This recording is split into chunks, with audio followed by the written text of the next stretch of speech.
Well, it's 6 o'clock. We've got everybody here, so I'll call the meeting to order. So we've got a pretty long agenda again, because we've had several weeks in between our last meeting. So again, I'm gonna try to move through the agenda as kind of mindfully as possible. If anybody can help me with that or wants to help me with that, please feel free to send a reminder. Yeah.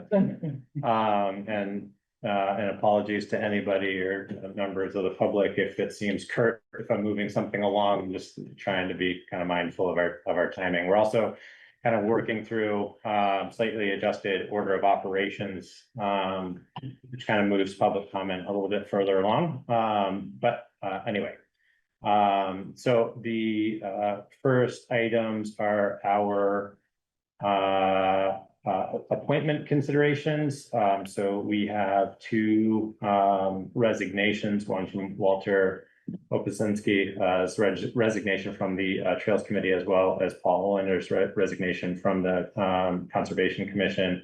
Both had submitted in writing reasons for letters, noting the reasons for their need to step down from those positions. I think they're pretty straightforward. Does anybody have any questions or concerns before we accept those? If not, I think we could probably take a look at accepting those both simultaneously. So I'd like to entertain a motion to accept the resignations of Walter and Paul from the Trails Committee and Conservation Commission respectively. Second. All in favor? Aye. Aye. All right, thank you. And next up, we have some interviews with candidates for the Conservation Commission, and Trey and Rob. Trey is here. Rob sent me an email saying that he was coming, but he's here yet. So I thought I would step out a little bit and see if he's, well, continues. Sure. Well, it's kind of a informal process, but Rob, in the back room or something. what? Yeah, no back room, but we'll definitely open up the floor for some questions from the board, and then just kind of a note. We thought it'd just be best to delay dialogue and a final decision toward the end of the meeting, as opposed to having to wrestle with that at the beginning of the meeting. So Trey, if you're comfortable, it'd be great to hear a little bit about your interest in the position and relevant experience, and just kind of an introduction to who you are. Sure. Do you want me to sit anywhere besides here? You can come up front, yeah. No. Usually we put people about a foot right next to each other. Neighbors, but Mary's not influencing me in any way.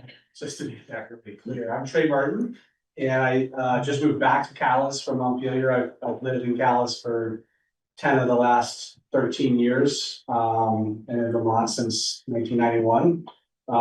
Came here from Ohio, went to college and stayed. I am really interested in this position for, when I think about all the different hats that I wear and that I bring to this. I'm currently the conservation director at Vermont Housing and Conservation Board and the director of rural community development. I've been an environmental lawyer and a program manager at A&R. I've been the secretary of Peter Shumlin's administration. I've been a teacher at the law school. Most of those jobs revolve around good governance and good decision making around land use and what we do. My projects right now that I'm working on at VHCB include the statewide 30 by 30, 50 by 50 planning project on the state. I'm who's at fault for that, or depending on how you feel about it. I'm working on the Act 250 reform. I mean, it's all across the board of how that's being implemented. I'm a stakeholder on behalf of VHCB's community of supporters.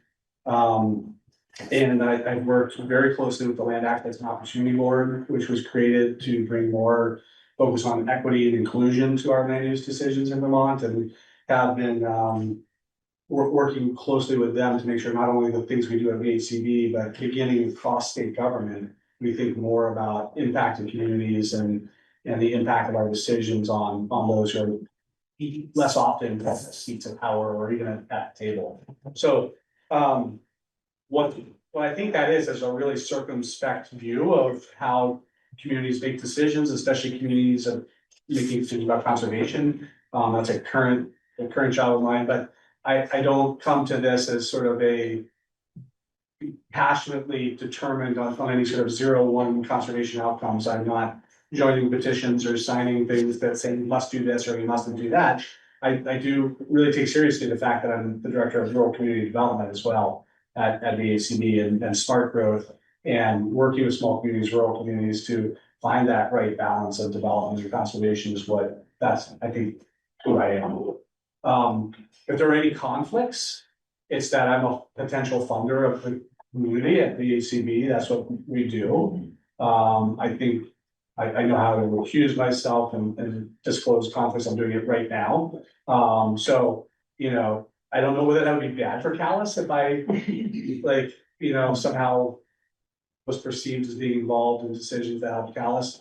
But at the same time, I don't see that VACB is getting ready to cut a lot of checks to Calais for conservation commission work. So I don't perceive any like immediate conflicts, but that's a potential thing for y'all to think about. The other thing is I'm an adjoining landowner to part of your town forest. And so I have an interest in how we make decisions about that. I think it's important that we recognize who adjoins and the emoluments and benefits of being located near conserved land. So you have some decisions ahead of you, I would think, with that town forest and other parts of the town forest. And, my family would we would be interested in that. We need to disclose that as well. Those are the only two conflicts I can think of, though. Other than the fact that I've only got 13 years under my belt here in Calais, which you can decide how to weigh that. Well, I appreciate you taking the time to disclose those. That's a lot of foresight. It sounds like a good fit. I do think one of the things that this board in its various iterations over the last few years has been trying to kind of work towards is working with the subcommittees to look for opportunities to fund certain initiatives, especially now in the environment of limited federal funding and other grants, et cetera, being a little more proactive and going out and seeking ways to fund those in a way that kind of alleviates the burden to still move forward on those and fund them through kind of tax base. It almost seems like the conflict of interest could go the other way, though. Like, would you have to recuse yourself from decision making in the granting or administering of those funds? I guess. That's right. I think. Yeah. Yeah. Gotcha. And I don't know whether it's hard to do future proofing and think about how you do something like that doesn't have some butterfly effect, good or bad. Yeah. But I work within state, I'll tell you, I worked within state government last time I was on decision-making bodies in the town of Calais, the DRB and not a decision-making body, the Calais Roads Advisory Committee, both very much overlapped with the work I did within state government. And I never ran across issues that weren't disclosable or recusable. Have you attended any of the recent meetings of the Conservation Commission and kind of seen what they're working on? Mm-hmm. Yeah, but that's pretty familiar. If you want to really geek out, what Dealmaker and the commission have been working on with conservation design and helping people understand what's great about Calais. What are the places we love? Which seems to be where the commission is very appropriately focused right now. That's really exciting to me. And I know there's been a lot of good work over the years too. There's a history of good work of being able to accept donated easements and protect lands without easements. The town forests are a good example of that. Stewarding land without needing a piece of paper keeping us tied and true. The Joni Mitchell. There. Anyway, there's lots of ways to conserve. Big C, little c. All of it's exciting. Okay. So do any other board members have any specific questions that they'd like to serve up? Covered it all. Yeah, I was gonna ask the question, the last one you just asked, so just like, what's interesting to you about going forward and maybe, are there any real priorities you have beyond what you've already shared? Well, the thing I think I'm most excited about for Vermont's conservation commissions and small communities, rural communities in the next few years is, this is my VHCD hat on. We're heading into a time of scarcity with respect to this funding at the federal level. And probably the ripple effect into state budgets will mean that state funders, ANR and VHCD and others will have less money.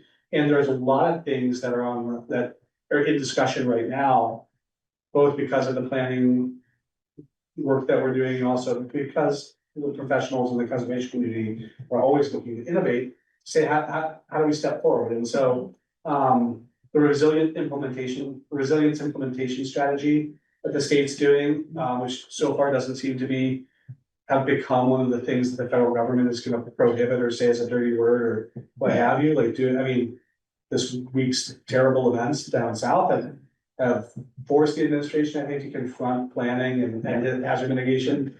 There's a really good body of work in Vermont and other places about overlapping how we do all kinds of planning, but conservation planning with like hazard mitigation planning and road planning is a way to take advantage of multiple funding streams to do little jobs. And that's a place where we should plan to go after money as small communities, but again, VHC, also Calais should be thinking ahead, if there's that money's gonna be out there, then how do we do all of that? If there's a new attention on conservation, does that help a little bit too? Sometimes conserving small parcels around river crossings, culvert crossings, those sorts of things enables you, creates the conditions for funding to be improved. Because it's conserved, you're controlled by the town, you know that investments will stay invested and stay taken care of, as opposed to a privately owned piece of property. So that's a really important strategy, and I think a very fundable one. And then the other thing, I think what we've been learning and thinking about over the last couple of years is returning to the power of donating easements and working voluntarily with landowners, but needing to really and I don't say reduce the complexity, but inoculate the complexity of the conservation process. That's what the partners are talking about right now is if the reason why I could VLT, if I said, hey, I'd love to donate 25 acres of the forest that Oakley and I just bought. And they'd say, go away, you can't afford that. Right. You have $75,000 to steward it that you'd like to give with those 25 acres, otherwise we don't care what a good watershed you're part of, and we have way too many of those. But there's enough state funding potentially, even in a time of scarcity, to work with those kinds of landowners and communities that are willing, right? Which is what conservation always is it's a coalition of the willing, through landowners, communities, entities coming together. So I think we could I think the VCD process, the nature of voluntary action collectively that helps protect our roads, our habitats, that restores fishery habitat in particular, coming up the streams, that maybe collectivizes us a little bit to take on the top. I think that's both fundable and the kind of thing that kids and grown-ups in our community would want to do. Is that, I don't know if I'm right about that, but that's what excites me. All right, that's why I hear. Anybody else? Bill, do you have any questions? No, I don't. Yeah. Well, thank you, Trey. I think the line of sight on a lot of different initiatives is a real asset, especially knowing the kind of consultative role that the Conservation Commission plays within the community, whether it's, working closely with the Planning Commission on town plan reviews, which they're in the throes of working through again, et cetera, et cetera. I mean, I think that there's quite a bit of opportunity there. Do you have, well, Barbara, this might be a question for you. So we had the resignation, so we have the duration of an existing term to consider, and then we have the open seat as well. Thank you. So I cannot recall at the moment if I shared this with you or not, which means I probably didn't. That appointment to the Conservation Commission is a 4-year term, we have two open seats, and both of them, so if the select board appoints you to the conservation commission, this is for another time, you would be being appointed to complete a term that has been vacated. That term ends next year, in June of 2026. You would then be eligible to be reappointed for another 4-year term after that. So both of them have the same expiration? That's correct. Oh, okay, well, then it's kind of a moot point then, I guess. Which one do I prefer? The left one? Yeah. That sounds good. Well, thanks, Trey, I appreciate it. Can I say one last thing? Yeah, I don't know, overegg newness or not newness, but you know, I do come from a rural community. I grew up in southern Ohio, but I grew up on farms that went away. Yeah. That's the legacy of my dad's life and his parents, and so I came here because of small towns and small town community. I also came here because that's what I want to do. Yeah. And so I hope you'll see me out in the field and you'll hear my chainsaw in the woods and the mower, and I'm over that barn. We're gonna work on that barn on Old Westridge Road. But yeah, I'm here because I really value Calais specifically, that I love this way of life, and that I was just thinking, I'm not so geeky as all that. I want you to know I love what it looks like. You bought Yeah. you bought the Valentine place. Yeah, I did. Gotcha. Okay. Yeah. That makes sense. Yep. Yeah, that's exactly what we've been looking for Yeah. 15 years, and Cool. so it was nice to meet Walter and Carolyn Mhm. and take the hand off. I grew up right next door, so. Oh, you did? Yeah.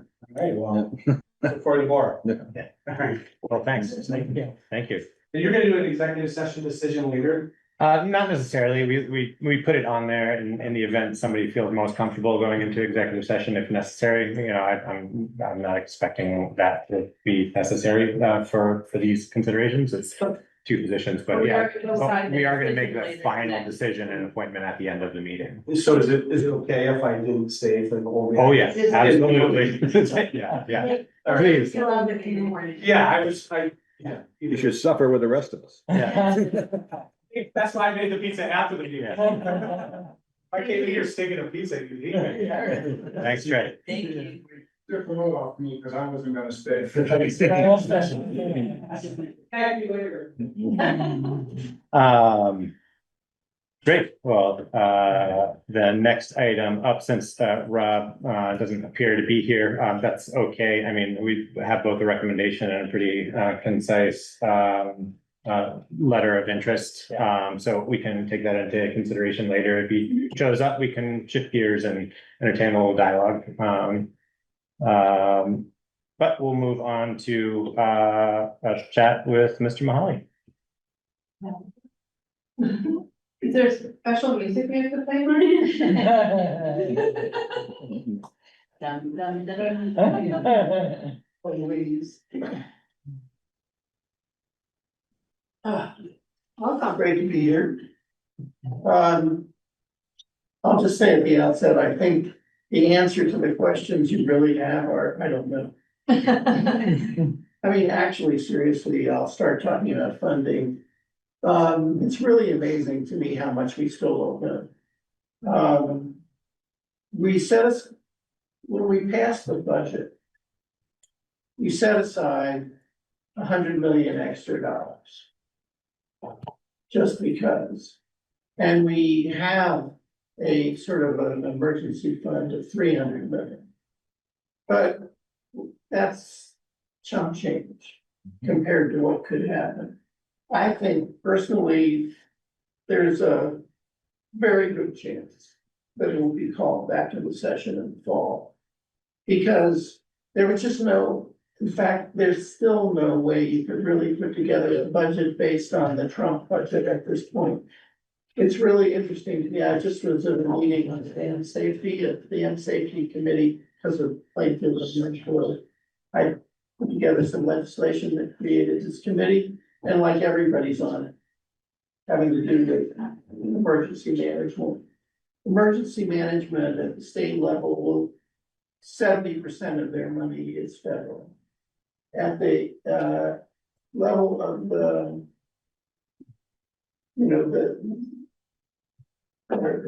community, the regional planning commission, we're talking 100% of their emergency management funding comes from the federal government. But they even, as of this afternoon, really don't know where they stand. What we're doing is, we delegated to the, because we're not in session nominally until January. So we delegated to something called the Joint Fiscal Committee, which is the governor's a member and then the heads of both houses, and the fiscal committee has, ways and means.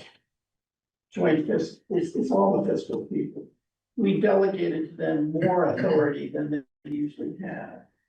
But, and they, and the Joint Fiscal Office and our delegation in Washington are just constantly working together, just you meet all the time. So as soon as I know anything, I guess, Kari, I'll let you know, but it's really amazing how much uncertainty there is right now. If you have specific questions, send them to me. Every time I've asked a specific question so far, I've gotten no real answer. There's so much up in the air. I think a lot will be clearer in the next couple of months, but I thought that a month ago. So I don't know. I mean, sure, some of the litigation will settle itself down, probably the wrong way, but we'll see.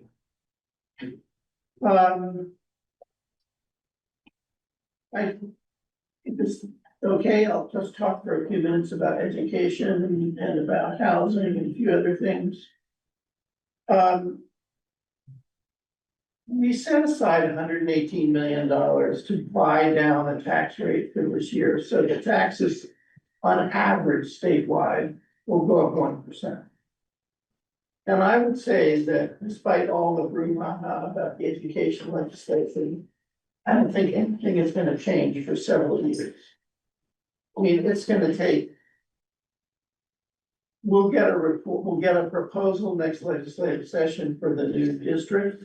I don't know what it'll be. There'll be 3 proposals. We'll have to debate and adopt that. And those districts then have to form, they have to have boards designated, they have to have boards elected. That's gonna take a couple of years at least. And then, and only then, will they begin to act, develop budgets, et cetera. So in the meantime, I think we're stuck with the status quo. Now, I mean, stuck in the sense that we have a kind of messed up financing system. Now, can we hold the line? Yeah, sort of, but the way we're holding the line is with general fund money.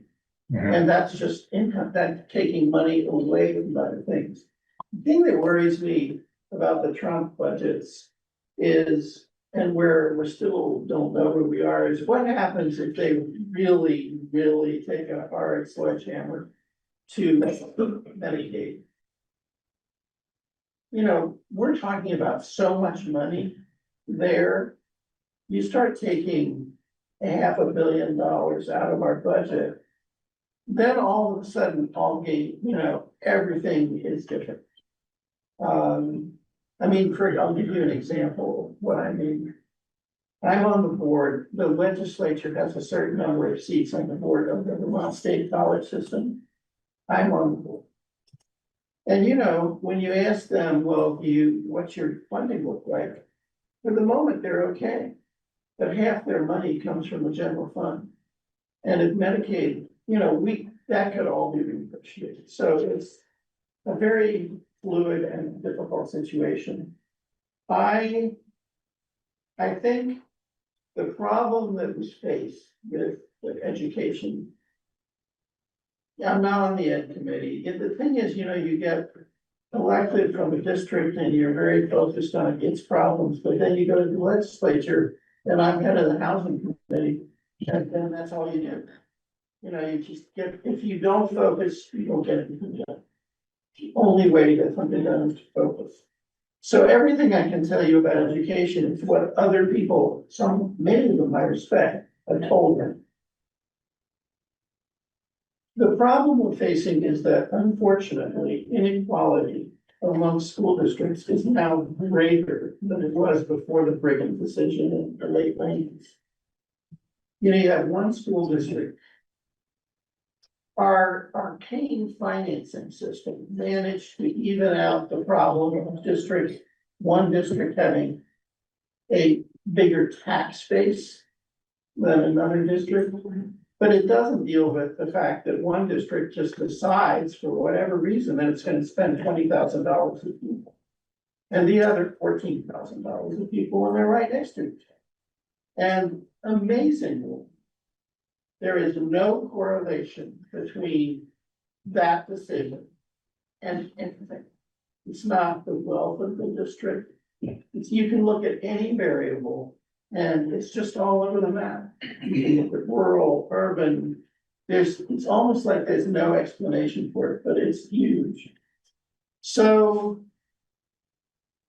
I think in 2 years, well, first of all, there are all these decisions that have to be made, and every session, there's gonna be a huge brouhaha over them. And I don't know what's gonna happen. You know, we could relitigate this whole thing every year. So I'm speaking of the system as it is now enacted. Whether that persists or not, I don't know. In terms of religious school, or not religious, private schools. I think that the legislation was quite successful. People don't realize that because a lot of people, you know, when the Senate and the House had a conference committee.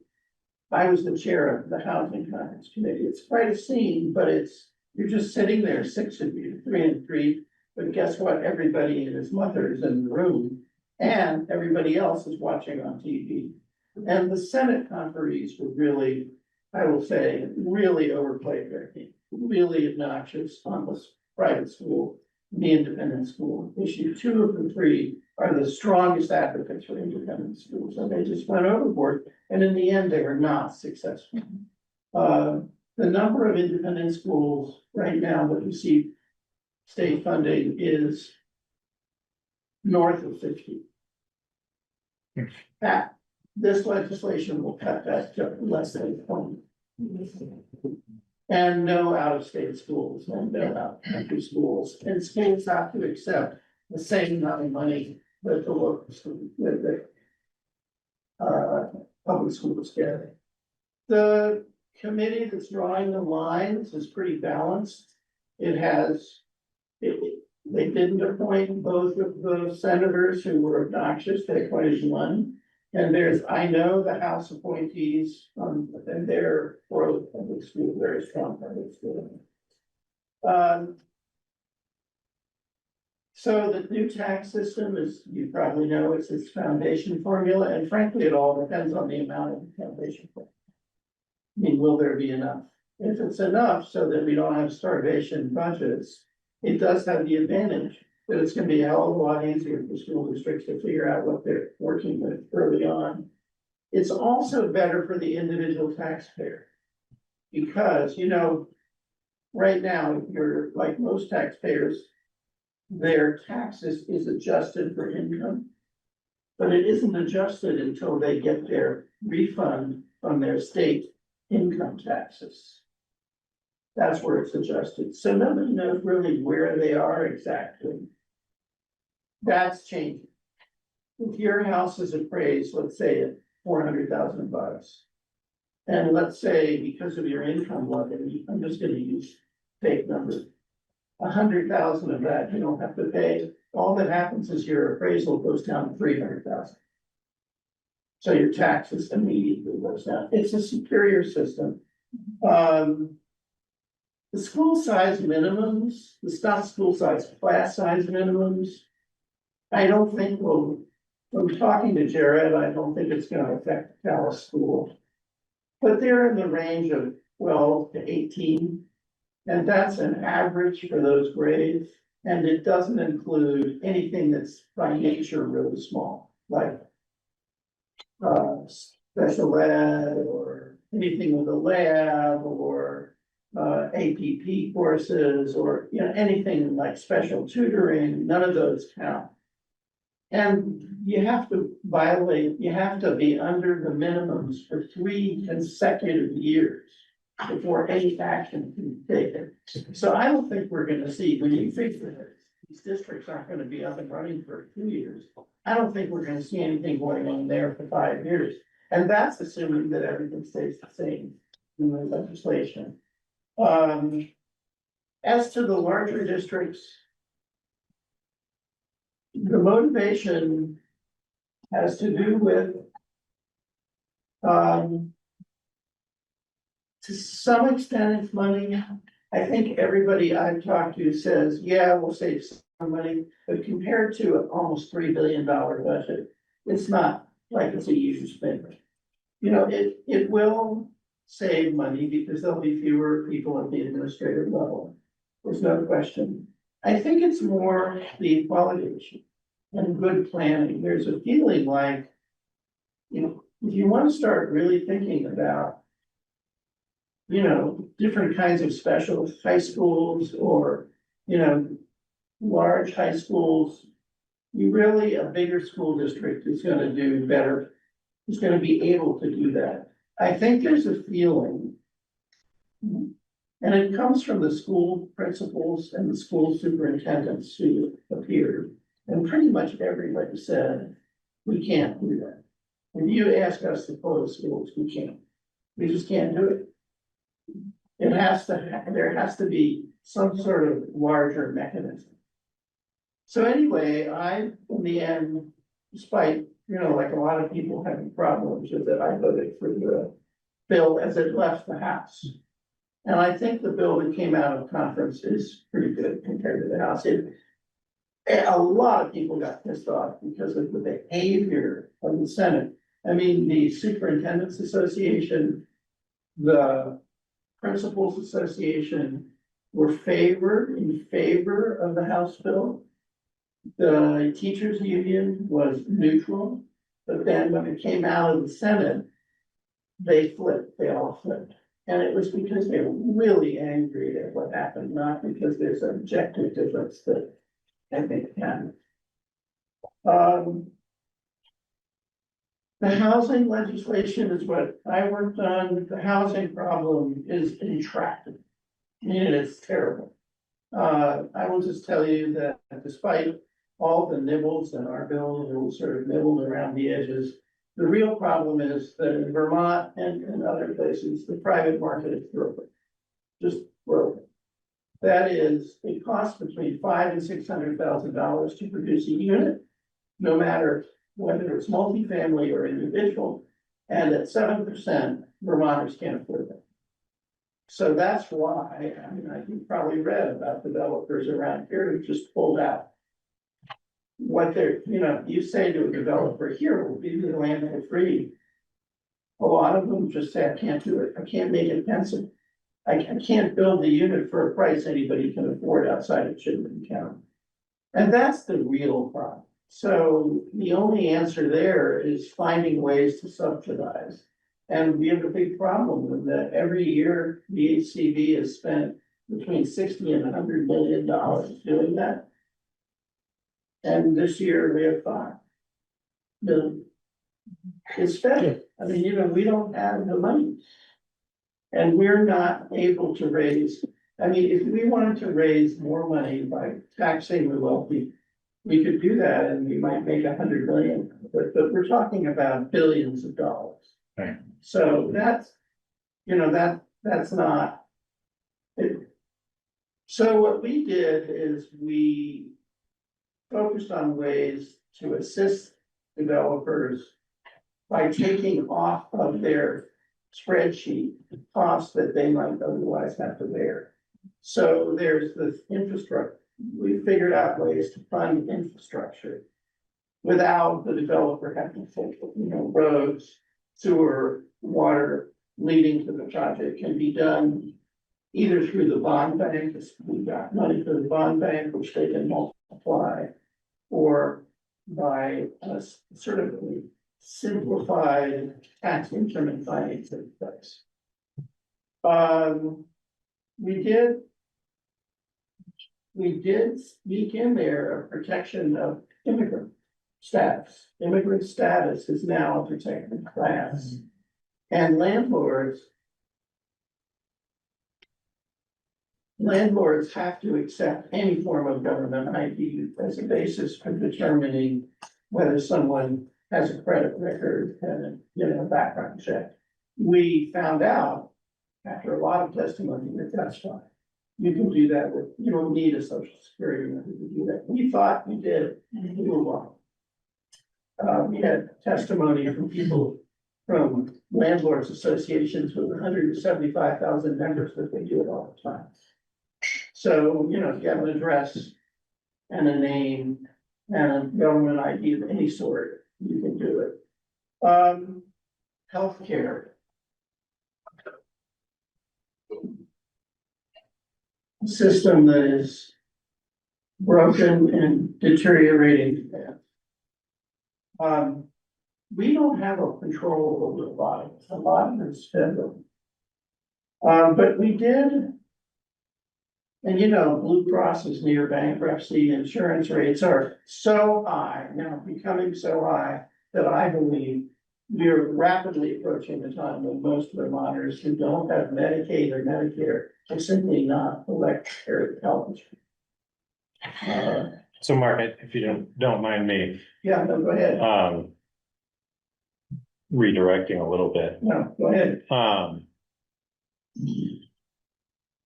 think those three topics, like the housing, the healthcare and education, I are palpable issues, like every conversation that we have locally that just somehow ties into them, and the opinions on them are strong. Circling back to education briefly, as an example, I think, that's one of the topics, I think, in the state where you have such strong opinions, and it gets hard to entertain conversations about merging and larger districts and all of these things, because you're resisting or, fighting this lost autonomy that, everybody wants to try to keep locally. And so, but again, that's from kind of the select board level, that's again out of our hands and something that we can dip our toes into. And in the last few months, as we kind of get ready for kind of the budgeting process that we've established, we've been looking for ways to reach out to other communities, and CVRPC is doing the same thing. There are these conversations that are starting at the state level, but we need to find a way to regionalize a lot of different things. And I think a lot of the resistance, just anecdotally from my personal perspective, is that you've got resistance that comes from a certain lack of trust, whether it's warranted or not.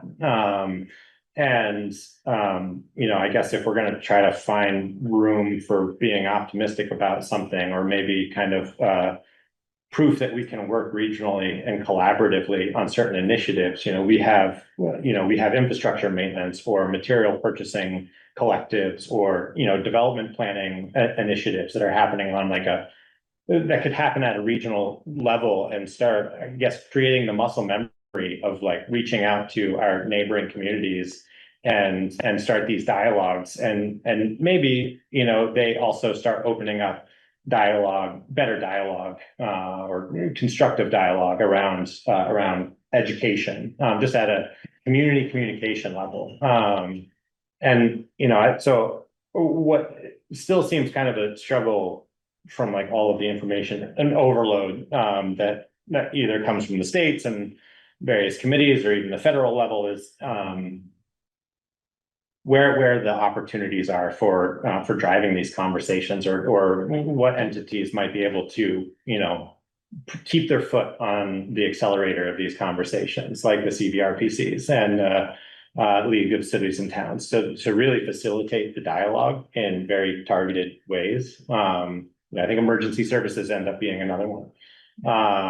These are pretty significant cost centers just within the local municipalities, that if we can figure out how to work collaboratively and enter into, agreements and contracts with our fellow communities, that I think it can kind of serve as a model. And I think that the healthcare can kind of be lumped into that too, we're gonna have to start shopping around our plans annually, it seems like, or I guess there are lockouts from that, so it's probably every 2 years or 3 years in some cases, depending on, which service provider or which insurer we're signing up for, but somehow we have to figure out how to get to that critical mass, and we're gonna have to start working, I would imagine, with other municipalities to start pooling our employee base to start getting some leverage in those conversations, is that? I'm wondering, I'm having lunch with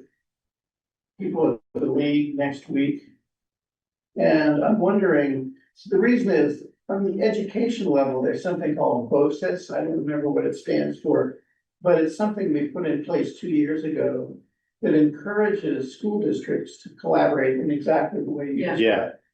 And it actually creates incentives Yeah. and mechanisms to do it. And what I'm listening to you, because we've talked a lot, when I was on the board here, you buy an expensive piece of equipment and Yeah. you think, should we go and aspire itself? And then nothing happens. Right. And I'm just wondering whether there exists, or anybody is following, trying to create a parallel piece of legislation that would incentivize and allow towns to enter into joint powers agreements to buy equipment, own it, operate, Definitely. et cetera. And I don't know if the league has sponsored that.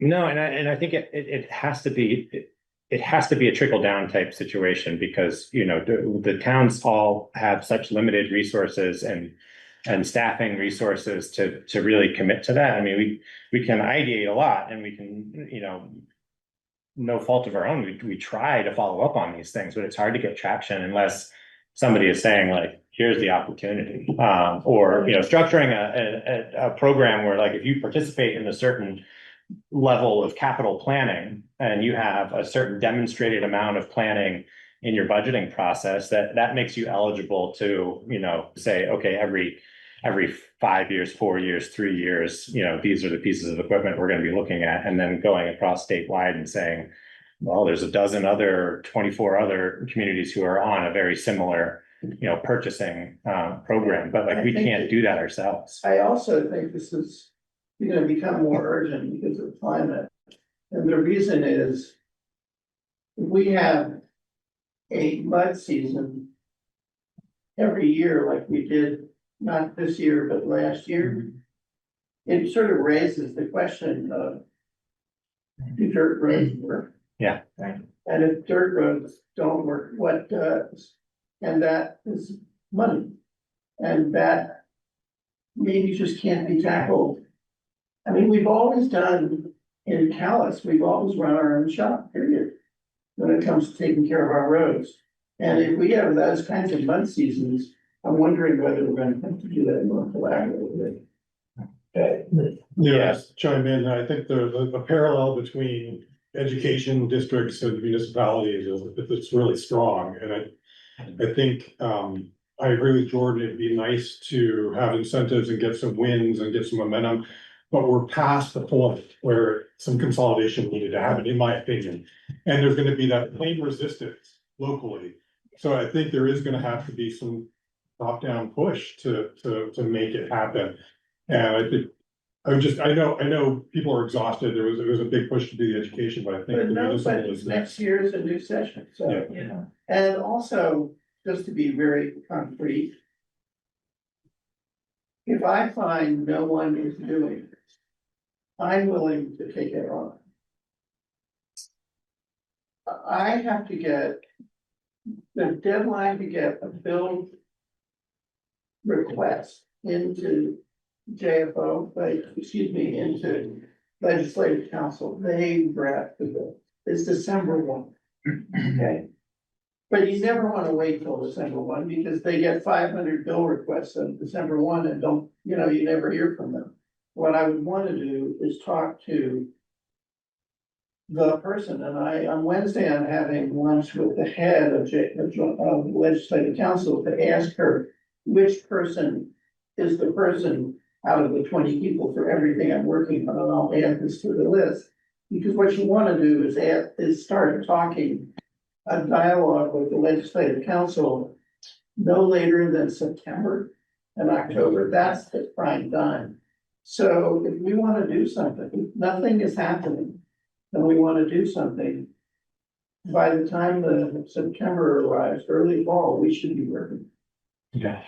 So there is this joint meeting happening for the Washington County Select Boards. Really? Wednesday, that Vermont League of Cities and Towns is hosting on Wednesday, Thursday, this week, Thursday. That's good. You know, have you seen the agenda? I haven't. Oh, it's a I meet and just greet. signed up. It's It's just an informal. Yeah, great. Yeah, I don't know if it's gonna be anything beyond that. How many towns are we talking about? 20? I don't know, you know, if I'm gonna be like very frank, like, those are the types of emails that come in, and it's just like, I don't have time for meet and greet. I don't really wanna meet more people. Barbara's going because she cares and she's a good select board member, but like. It's cause I haven't taken on too many responsibilities. But it's in the same spirit of this point, and I think I'd be challenged to think that the LCP hasn't had this thought of like, you know, the Yeah. BOCES like thought, I'm sorry, I'm from New York State, so BOCES is a thing that's very robust. And that, you know, it's just a collaborative layer that helps make people work together and buying power and all the things that you all have written into. And I think that, I agree with Kari's point on that we are, as a culture in Vermont and in Calais, we are beyond the point where we can just having things the same way. And I think it is a really hard shift to make, and one that we are sort of committed to continue to socialize and talk about, so that, You're not alone. Yeah. I gotta tell you, yeah, I think leaders across Vermont know intellectually, yeah, maybe not emotionally, yeah, intellectually, that we're an anachronism. That our whole governmental structure is an anachronism. So the question is, how do we redefine it without turning into New Jersey? I mean, you know, how do we keep Vermont, but redefine? There are 2 legislative committees that are working on that issue, that took up that issue. But it's so intractable. I don't imagine county, like, for example, should it be enhanced county government? Should we strengthen the RPCs? You know, what should we do? I don't see a solution happening at that level, sort of a governmental solution for a couple of years at least. Well, That's already too late. Yeah. So the question is, what do we do in the meantime? And this is the kind of thing maybe we do. Yeah, and I guess for me, it comes down to like, what are the resources? Like, how are we? There are really intelligent people who are in these organizations, who have some very, you know, acute skills, organizational and management skills. And so, and that is more diverse, you know, at the rural town level. You know, I think in Calais, we generally have, you know, pretty well-informed, well-educated community with a diverse experience, et cetera, and we reap the benefits of that often when we need to rise to an occasion. But we still are in the habit of like standing up our own planning resources, our own, you know, just from a formatting standpoint and reporting, like, what are the key performance metrics that we should be looking at? Like, how do we want to be tracking our material consumptions, et cetera, in a way that is a key performance metric on like whether or not we need to be shifting gears on something. And so like a lot of this stuff can be repeated. You know, just once you have the template, you can just stand it up and send it over to another output. And it seems to me like if the league and CBRPC were putting together resources like that, sending out templates, you know, that can provide actionable tasks for the towns to kind of work through and homework. That's a really great way to start a lot of conversation. Let me ask you. So the first step I will take is talk to the league next Wednesday. Can meet with Ted Brady and his people on a bunch of different issues. And who, if I start moving this, who do I coordinate with here? Okay. All right, and I'll let you know, I mean, it's conceivable, the answer is not. Because we could be in, I said this afternoon that we were thinking about legislation on dam safety. I mean, given what's happened in Texas, you would think, wouldn't you, that we could have a little money for flood, dealing with floods, just a little? Well, if we don't have any, nothing's gonna happen. So, you know, it's just we're gonna have to see. We could be in such a scarcity.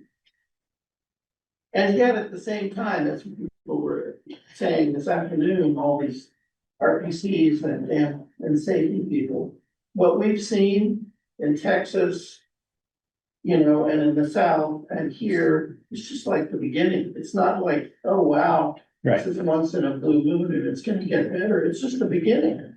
So good news, right? I can tell you, I am very pleased. We did pass legislation controlling drug prices from hospitals that they can charge. And we did pass legislation requiring that going forward in a year or two, all pricing of hospitals is going to be standardized by what Medicaid pays. Mhm. And so, yeah, that'll do something, you know.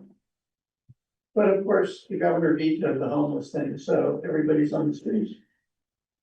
And so it's mixed. I don't wanna take, I can sit here and talk with you guys. Yeah, no, I want to be careful, because we're getting a little behind. We have some other kind of heady conversations, immediately ahead. But are there any other, Anything else you'd like? things that you'd like to just kind of flag for follow-up? I think what stands out to me, first of all, thank you. Yeah. For your work, very much so, and, but one of the things that stands out for me is just, as you said, you know, with the education, really, we won't see that for a couple of years, and, I know with the budget, you know, we're not gonna understand the full impact, Medicaid impact is gonna come over time, all these different things that are over time, while we recognize that there's some real failures that are gonna happen. Really, we are at the point, and this is my own view. You name the subject, Yeah. whether it's public safety, health, you name it. We're suffering from kind of letting things bump along for quite a while, and now it's held okay. And, Well, and I think, and it's, you know, it's difficult, obviously, but it's also it's the reality, and it's also the frame we need to be making decisions in with our community to be as proactive as we can, where we can. I agree. And I think actually you're pretty well organized. Believe it or not. I mean, there's a lot of towns, well, you have a town administrator. There's a lot of towns where there's no one. Right. You have a really good clerk and assistant clerk. There's a lot of towns where there's a part-time clerk and nothing going on, and that's the only person. Right. Yeah. And where, you know, it's just. This is a relatively functional, really high functioning town, and I'm not saying that by way of flattery. It's true. Well, thank you, Mark. Go ahead. One Yeah, yeah, quick please. thing. I just want to thank you. This is actually really helpful for me. Just, I hope that you'll come back sooner than later, like maybe in a few months or something like that, give us an update and hear from us Well, again. I'll get back to you, within a few weeks. And the other thing is, if you hear success stories or opportunities, if you can pass them along, because I am concerned about kind of spiraling the drain here and getting into, Right. just a very negative, frame only, and, Right. I think that's important to get. We want inspiration best from that side. practices, we wanna move forward with good ideas, we wanna, yeah. Hmm. Back in car. Right, and, yeah, put together a budget. Yeah. Right. Yeah, Thanks, Mark. got it. Okay, thank you. Thank you. Well, that's, next item is, long-term planning and we've got, plenty to talk, about. The two main, Jordan, yeah. sorry, just oh, sorry, Just a quick word, I'm gonna leave, but, this may be obvious, but we really can't support Rob Adams.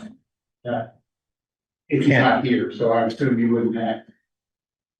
In the absence of the interview and so forth. okay, thank you for, sharing that, I appreciate it.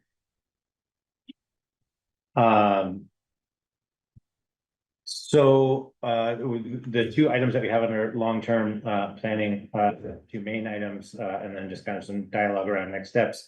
Are, discussion about, the Moscow Woods Bridge, Moscow Woods Road Bridge, reconstruction kind of proposal and next steps and kind of where things stand. And then we also have, the quarry purchase, conversation, as well. So, Toby, do you want to give kind of a quick synopsis about where we are at? We did apply for FEMA hazard mitigation funds from the 2023 storm, which would have included the removal of the dam as well as replacing the bridge. We did not get money for that. So essentially, we're now on our own at this point. There's still a chance that we're still on a list if some people don't follow through with their projects or there's some other issue with it. And maybe money, so it's not the end, but it's right now it's the end.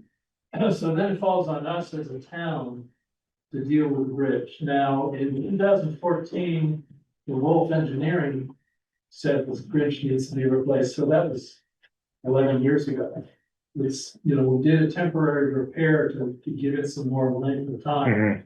But it still needs to be replaced. Right now, the proposal, which was part of the hazard mitigation, was when the dam disappears. So right now, the dam holds the water back in the stream. The bankful width, the narrowness of the stream is okay for the bridge as it exists. So the structure of the bridge is failing, but the hazard of the bankful width is not there with the dam in place. So right now, friends of Winooski are trying to raise money in another manner to take the dam out. So that would then drive us to the point where that bridge will be more of a risk and a hazard because it's narrow, and if there's a flood event, it would wash the abutments away and essentially take the bridge. So I guess the steps we need to look at is we can apply for state hazard mitigation funds for that, particularly our risk will go higher when that dam is removed and we haven't done the bridge. So there might be state money for that, but again, I don't know what what the probability of that is. The estimated cost by the Wolf for the hazardous grant that we put through is $2 million. And that's was it a 20 or 30 year? I put 20-year. 20 years, it's about 150 to 170,000 a year for 20 years. As far as the bond cost for the items. And that was at the standard rate. Toby pointed out there is a new program the bond bank is administering for hazard mitigation. Where you can borrow at 1% if you qualify, but still, we're talking about a number that's a budget buster for sure. So, just to kind of clarify where we're at,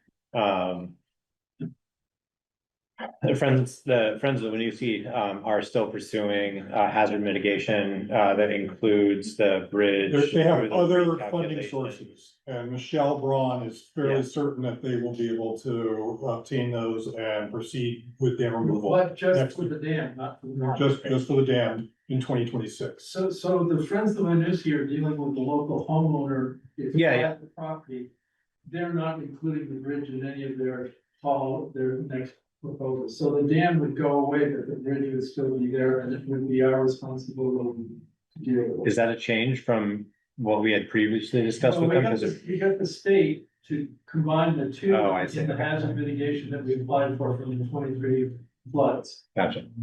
And, what are the implications for removing the dam while the bridge is still in disrepair? It's not clear. What Michelle said is that they would leave the dam, the stream temporarily constricted until we got the work done. I don't know what the risk associated with that, I don't know what the cost associated with that, you know. There's a lot of questions, and so that's part of why we're gonna participate in their upcoming meetings. Yeah. So the other one, I guess for me is, whether or not, there's any more rumination on whether or not there's an opportunity to, seek the redesignation of the federal highway, that from North Calais Road, up, Foster Hill Road, as opposed to going Moscow Woods, which then would potentially, in a worst case scenario, if the bridge gets taken out because we haven't had, the opportunity to fund a repair job, that would increase the portion that would be covered by federal federal highway aid. Well, so whatever road it is, if there's a flood event and the bridge goes, FEMA will pay for it. So in FEMA, it's a 80-20. In federal highway, it's, I believe, 90. So But at $2 million, that difference in 10%, I don't know the procedure to redesignate federal highway would take.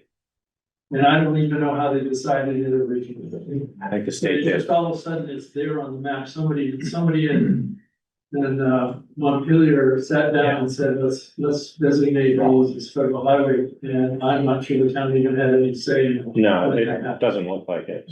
So I did ask Keith Coven of the RPC to look into this. I know he made an inquiry of the state agency of transportation. But I haven't heard what the response to that was. He wasn't particularly hopeful. I think the whole idea of this is a scenario is to wait until it fails and then have the federal government chip in. The whole thing feels like an exercise in like risk analysis. Yeah. Like we could go that route. I know that there are towns that consciously do that kind of thing. But who knows in this climate if there's gonna be federal money available, right? So I don't think there's any great solutions here, but we wanted to put it on your radar at least. The conversation going. So there's a meeting already scheduled with Friends of Winooski. They actually have two. So that the next one is, I guess, I'm planning on attending that Chris, next week. Christie and Jordan and Yeah. myself will be there on the 23rd, and then anybody can come on And then the next one after, I can be there next week, but I'm. the 30th at 6 p.m. at the rec center. Yeah. So again, the other issue is the bridge may fail on its own if we continue to just let it sit there. Well, it's got quote unquote temporary structural supports. But it can continue to deteriorate the abutments and become worse and worse of a problem. So it may have an issue before the flood. Yeah. All right. What's our current sort of protocols around monitoring it, or like, is the road crew looking at it at a certain intervals, or should we have some sort of plan That's a to good idea. I think we want the engineer to probably. recommend Is it something? currently subject to any weight restrictions? It was while it wasn't fixed. Well, I think it has a 24,000 pound, but I don't think that's ever been engineered to assume what it is. I mean, I can ask DeWolf if their prior investigations can suggest any kind of weight limit. You might have to restrict it, and then you're talking plow trucks might not be able to roll, school buses may not be able to go over it, if you get to that, so. Well, I mean, I think we would District have the behind- opportunity to make the exception for fire trucks and school buses, but if we can restrict it to other vehicles, like, anyway. They just took a 120,000 pound truck over it with that excavator on it. They were using by the post office. So- Put some stuff over. Yeah. No. But I'll inquire of DeWolf if they can just throw a ballpark figure from the prior. Because they did another evaluation in 2023 through the grid to replace the abutments. Okay. And they may say, yeah, it's a 5,000 G. Single Honda's only. All right, thank you, Toby. I'd like to move on. We've got the conversation, around, the Pelchuk parcel and proposal. And Greg and Rose are here. Welcome back, Rose. Thanks. Welcome back, Greg. Yeah, I mean. It's hard to work with a celebrity. She shines a wonderful light on you. Yes. So, we've been having, I know it's kind of seemed like this has been pretty quiet and frankly, it has. A lot of it's relative to the kind of serious questions that we've got with the budget and anticipated long-term planning and major project expenses that have been coming in, the Moscow Woods Bridge being one of them. And then we have the and Hill Culvert that we just started getting some initial numbers on, what it would look like to replace that culvert at $800,000, I think was the cheapest one, the And Ken Hill. Yeah, 1 million. Essentially $1 million, just $1 million here and $1 million there. And knowing with our capital planning, our debt servicing schedule, it looks difficult to be able to make a recommendation to pursue any specific property acquisition, but and I certainly want to acknowledge that there is a need for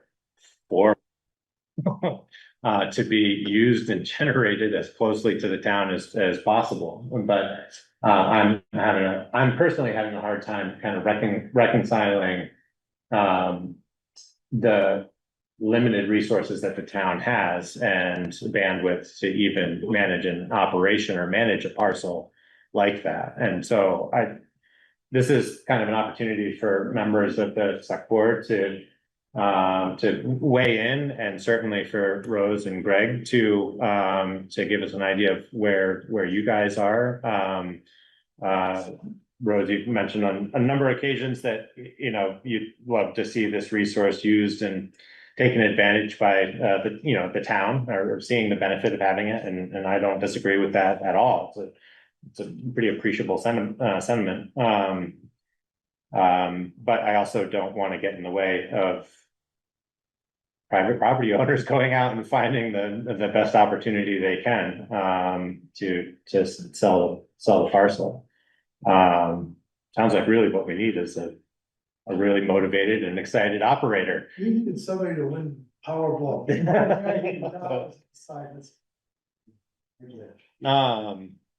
I mean, we heard just what we've heard in the past hour, and knowing how the big word from the federal government is, indecisiveness or uncertainty. And we just don't know, and that we totally understand, and, the Moscow Woods Road, that bridge, what if it fails, this one, or if it can't fail, we certainly get it. But we did talk it over among the two of us, and we also discussed it earlier today with our two grown children. We decided not to wait any longer, and because we do know someone was interested, so we're gonna just see if they are still interested or whatever. Your proposal come 3 weeks ahead of when they said to me, and I believe in first come, first. Sure, yeah. Well, We told That's what I them did. that, we had discussed it with the town. So maybe we'll know more, in the near term, but, if all of a sudden the town gets a pot of money and buy a 45-acre tract of land that has some really good stone reserves, but, I just don't see it. I mean, we're taxpayers here too. Yeah. I mean, I just don't see it. Those are good, those are okay. Right, I mean, we all were excited about the prospect and the possibilities it could open up. It just feels like at this time, Yeah. at this moment in time. And our Act 250 permit is good for 10 years, so we did renew it. So we did put that money into it, and we haven't taken one rock out in 3 years. So we've already, Right. we only For have sure. 7 years left till the next person has to renew it again. And so, but, Governor Scott's emergency declaration is still in effect. Mhm. He renewed it for the 5th time in December. So all of the restrictions associated with the F-250 permit are null and void, so. But we would even have an excavator over there, so anyway, but, I mean, we totally understand, and if something changes, but, I don't see that. It would be nice, it'd be a dream, oh, it's almost like owning a summer home. Oh, let me buy this 45-acre parcel, and we could develop it whenever, and, in 20 years, when there's no more gravel supplies. Oh, we could crush our own and make our own gravel. Right. But you just don't have the luxury of that. Exactly. That's right. And Yeah. the other one is transportation, guys, that's the biggest thing, well, Yeah. crushing. Crushing was the easy here, it's transporting how many miles you gotta spend. Yeah. And now, those trucks are over a quarter, 200,000 and up. Yeah. Yeah. Not counting the drivers, they can work, Yeah. and then put the fuel in. See, I speak of that because I sold all of this stuff. Smart man. I did, sold all these from here, everybody's going. I'm still working there because their honeydew list is bad. I mean, I shared this with Rose a little bit earlier, but I think.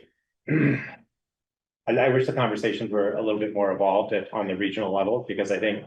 The number of these parcels, their opportunities or resources, they're fairly finite, and pretty well known, and. It seems like something that would make sense for a regional 2 towns or something, but like, again, for towns to stand up those negotiations, on their own is hard enough as it is. But even if it were just for stockpiling, it would be nice to have stuff more efficiently trucked and accounted for. Anyway, Hey, folks, it's okay. keep, Thank you. good, I mean, genuinely good luck. Let us know how the conversations evolve and keep us in the loop. As we will if we keep poking people and we do find those pots. Thank you. Thank you. So much. Yeah, really thoughtful. Yeah, well,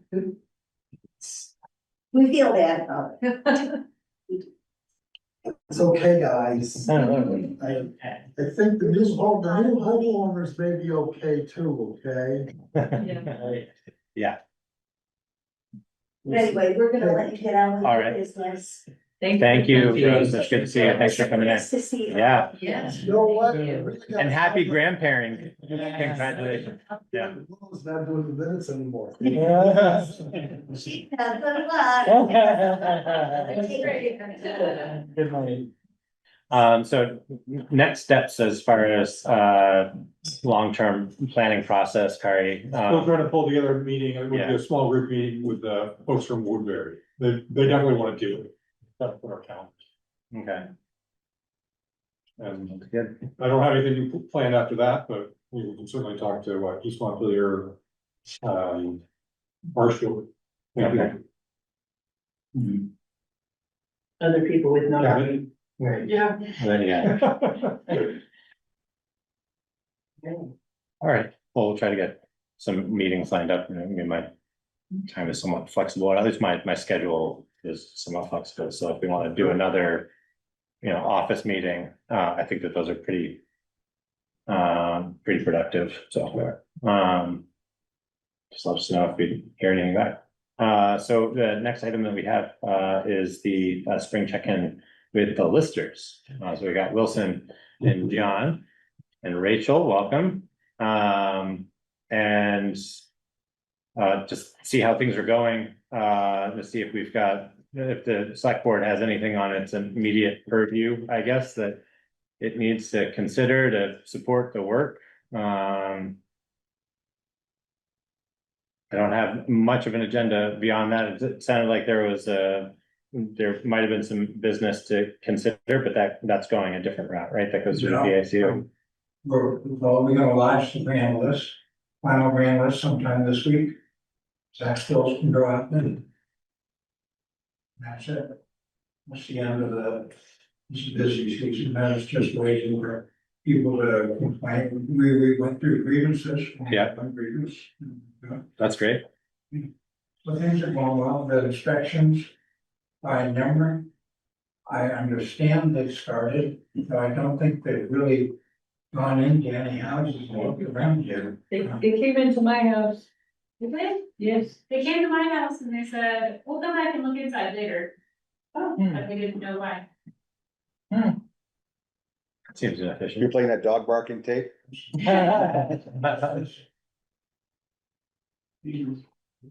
Was that a notice that they put on the door saying they went, they So, came by or? actually works from home, and she said they came to her house and handed her one of those, and she said, oh, do you wanna come inside? And I said, no, we'll just come later, so she wasn't sure why they did that. And then when they got to my house, my husband was on a bike ride, so they gave that to my 12-year-old and didn't ask to come in, which made a little more sense. So I don't know if anyone, I think they came to your house. They came to our house, they had stuck the thing on the door. And then I answered the door and he's like, oh, can I come in? So. And they still cows around them, at least on mine. Yes, Calais, Yeah, yes. yeah. I pointed that out. I Which said, I didn't notice until I fixed it up today, and so I will call them tomorrow, and just make sure they fix up. Yeah, future, but it's been an email address, and I really want the email address to be accurate, so they don't all email me and say. Did they say why they would come back a second time? Why did they, if she got, they got invited in, why did they just go in while they were there? She didn't, I don't know, they were just texting about it, so I haven't really gotten a full report, but that's what she said. She was there working from home, she had flexibility to move in, and they said, no.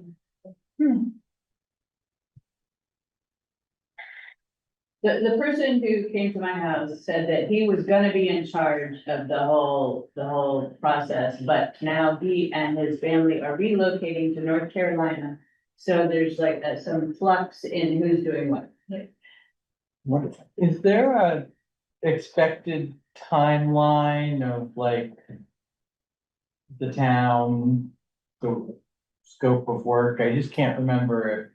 Is it all happening this summer, Yeah. fall? The new assessed values will be used in the next. For next review year. grant. There's gonna be this one massive switch over, Yeah, immediately after April 1st, 2026. okay, that's what I thought. John was pointing out that they will plan for many grievance hearings. Right, As a yeah. result of next year's letters. Right, yeah. And is Nemrick going to, I'd assume that when Montpelier went through this and contracted out the reappraisal, it sounded like the contractor was heavily involved in trying to, it seems like they had like a pre-grievance step that they put into it. Is Nemrick going to be facilitating that, something similar, so that it doesn't fall on the visitors or the town, it's all Nemrick? Right now, unless we're invited to participate, we understand what they've done to modify a person's assessed value. We can't offer anything at a grievance hearing, Nemrick's got to deal with it. Okay. Well, and the whole, one of the things on that little piece of paper is you have a personal code, so after they assess your house, you should be able to go to their portal, put in your code, and they'll say, you know, you have this many bathrooms, this is how we assess that, and then this many, so you can actually see their data and how they got the number they got, and then I believe they have a grievance process first. Yeah.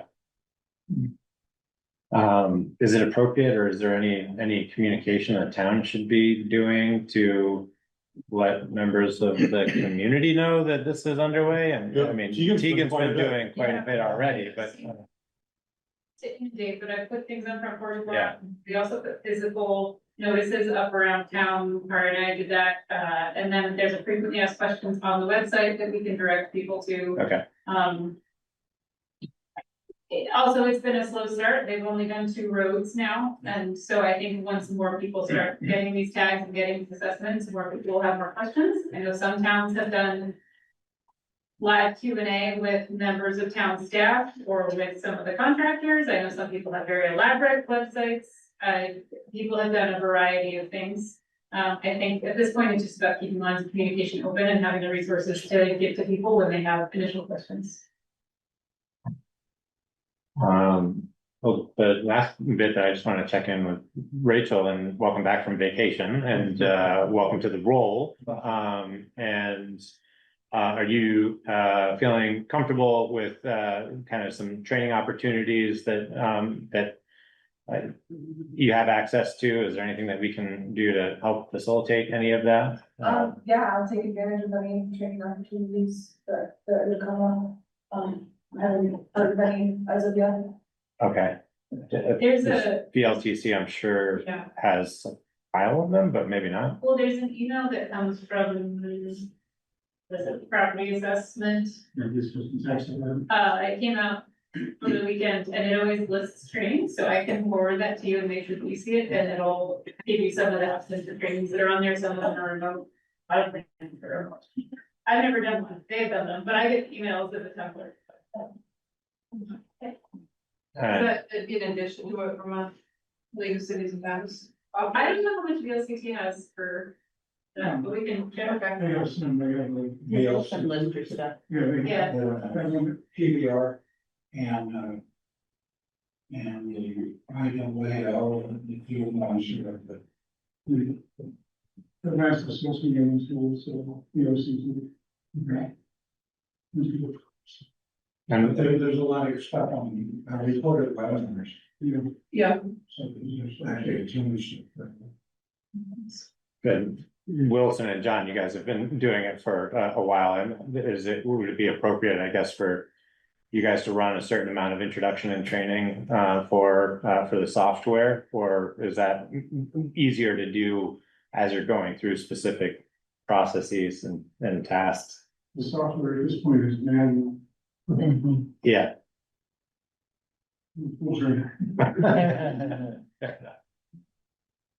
Well, if there's anything that we can do to facilitate that or make it easier, certainly let us know. Occasionally, John or Wilson will bring to us a need for an updated piece of equipment that makes it easier.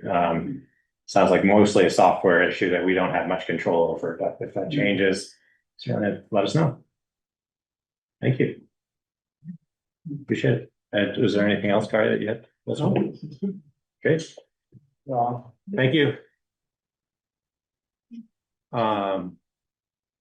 So the next agenda item is just kind of a brief update on where we're at with a recent public request to explore a community nurse program or position. And there's been a little bit of dialogue that's been circulated around with James and Emergency Management Director, just kind of see if he had any thoughts. He shared his thoughts and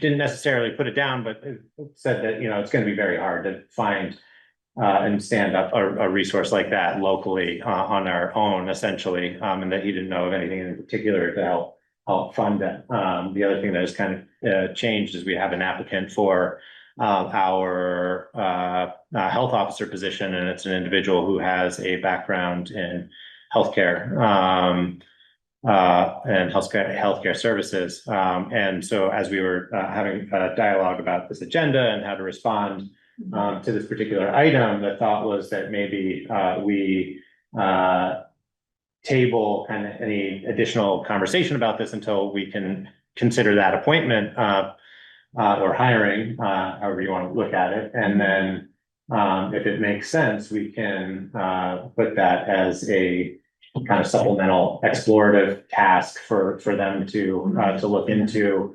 If they find it appropriate to stand up their own kind of exploration committee or something like that, I think that would be appropriate. And it wouldn't necessarily have to be an ad hoc committee that the select board is standing up, and that way there'd be a little flexibility in the inputs that they'd be able to seek.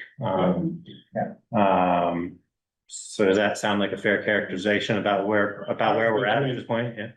From my perspective, clearly the cost of doing this, there would be a significant direct cost. Yeah. But I really don't know anything about other costs, like how to manage it or what the benefits really are. So we need someone or some people to really dig into it if we're gonna pursue it. And I think this new health officer who you'll meet in a couple of weeks is, could be a real good fit for that. Yeah. So the applicant hasn't submitted an application or? Yes, and her application and letter of interest and resume is in the next select board folder. It's already there if you want to review it. Okay, thank you. July 28th. She's just out of town. She couldn't. All right. So the next item is a 15-minute period of public comment for anything that is currently not on the agenda. And we've got, oh, it's Stephanie. I'm sorry, I didn't see that Stephanie was on there. Stephanie, were you checking in to hear about the community nurse program? Yeah, I just wanted to hear the update. Did you catch that little bit that we just reviewed? I did. So Sounds great. I don't want it to sound like we're punting it, but it was relatively new news that we had a health officer that candidate that might be really beneficial to helping us kind of continue to suss this out.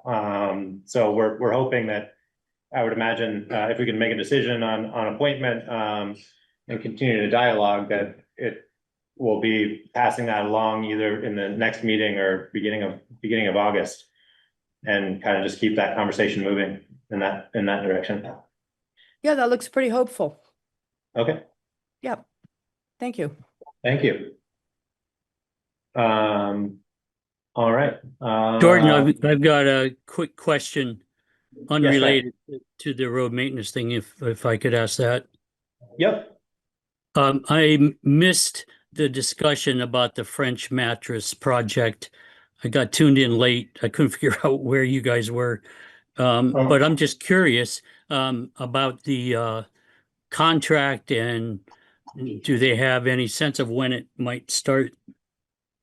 Yeah, we haven't. You didn't miss it. It wasn't on the agenda tonight, but I can update everybody that, and Jordan actually raised this at, I think at the last meeting. There's not a specification in their proposal for disposal or removal of existing material from the bed. And when I asked about that, they said, well, you didn't specify it in the bid documents, which is true. Other quotes included it. So I on Friday contacted them and said, okay, well, if this is gonna be an addition, you need to get us that number as soon as possible. And then we will compare it to the other quotes to make sure you're still the low bidder. They were the low bidder by a fair amount. And we were under budget, based on their initial quotes. So, I said that select board would have to approve any change order. So that's the latest. It's not scheduled at this time. But we do need to complete it this year. Right. Yeah, I mean, what did they think they were gonna do with all this stuff? It seems odd they didn't consider that. I don't want to speculate what they were thinking. Yeah. Right. Right. Yeah. So I didn't have this particular thing in mind when I was thinking about this conversation, starting this conversation, but it kind of tied into some lines of dialogue that we had with Central Vermont Waste Management, and it's just like, we're always going to have this excess road material that, you know, that we can't inherently just put back into the roads, and where does it go? And I was talking to a friend who has a composting business in East Montpelier, and he does work with East Montpelier in receiving in their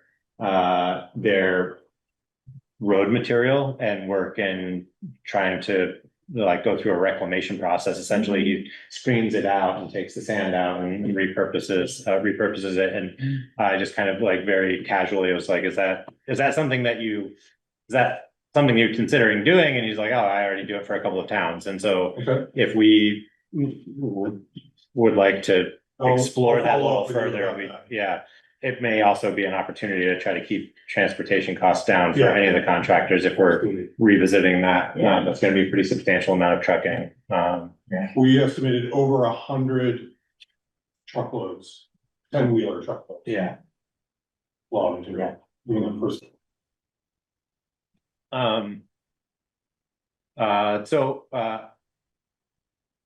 I'm gonna assume there aren't any other non-agenda items for folks are hoping to comment on. So if that is the case, we'd like to move on to the administrative items. Or no, I'm sorry, the private road maintenance agreements that we currently have up for consideration, which there are two. And since Greg is on the line, I'd say we start with that one. Was everybody able to find the private road maintenance applications that were posted to the shared drive? Yes. And has everybody had the opportunity to review Craig Line's request for private maintenance agreement? Yes. Are there any immediate questions or concerns with the particular application or request? I have no concern.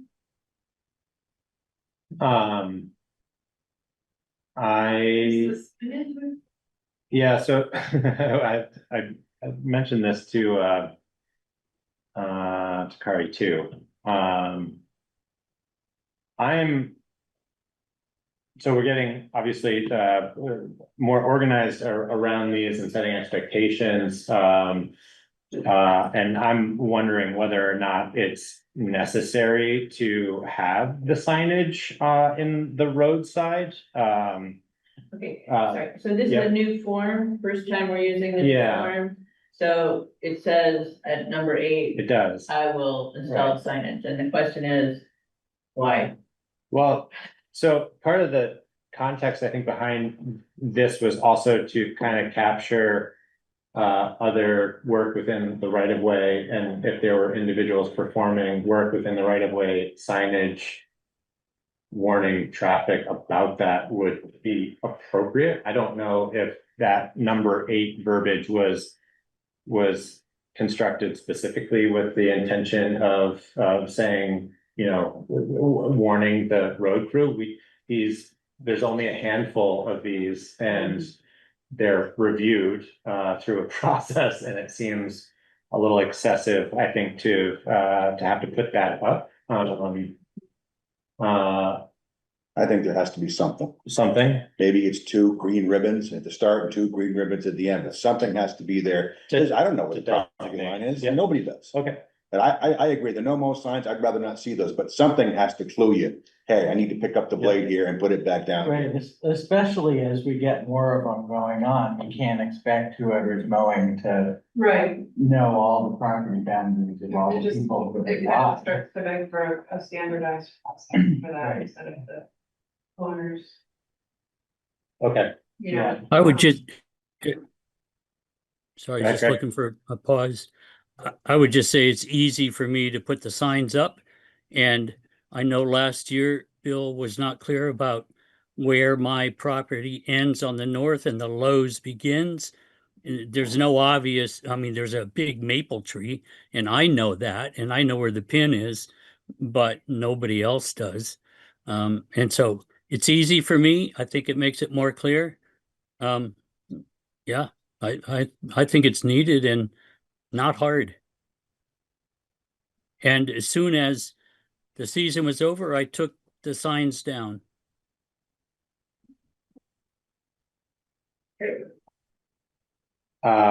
Okay.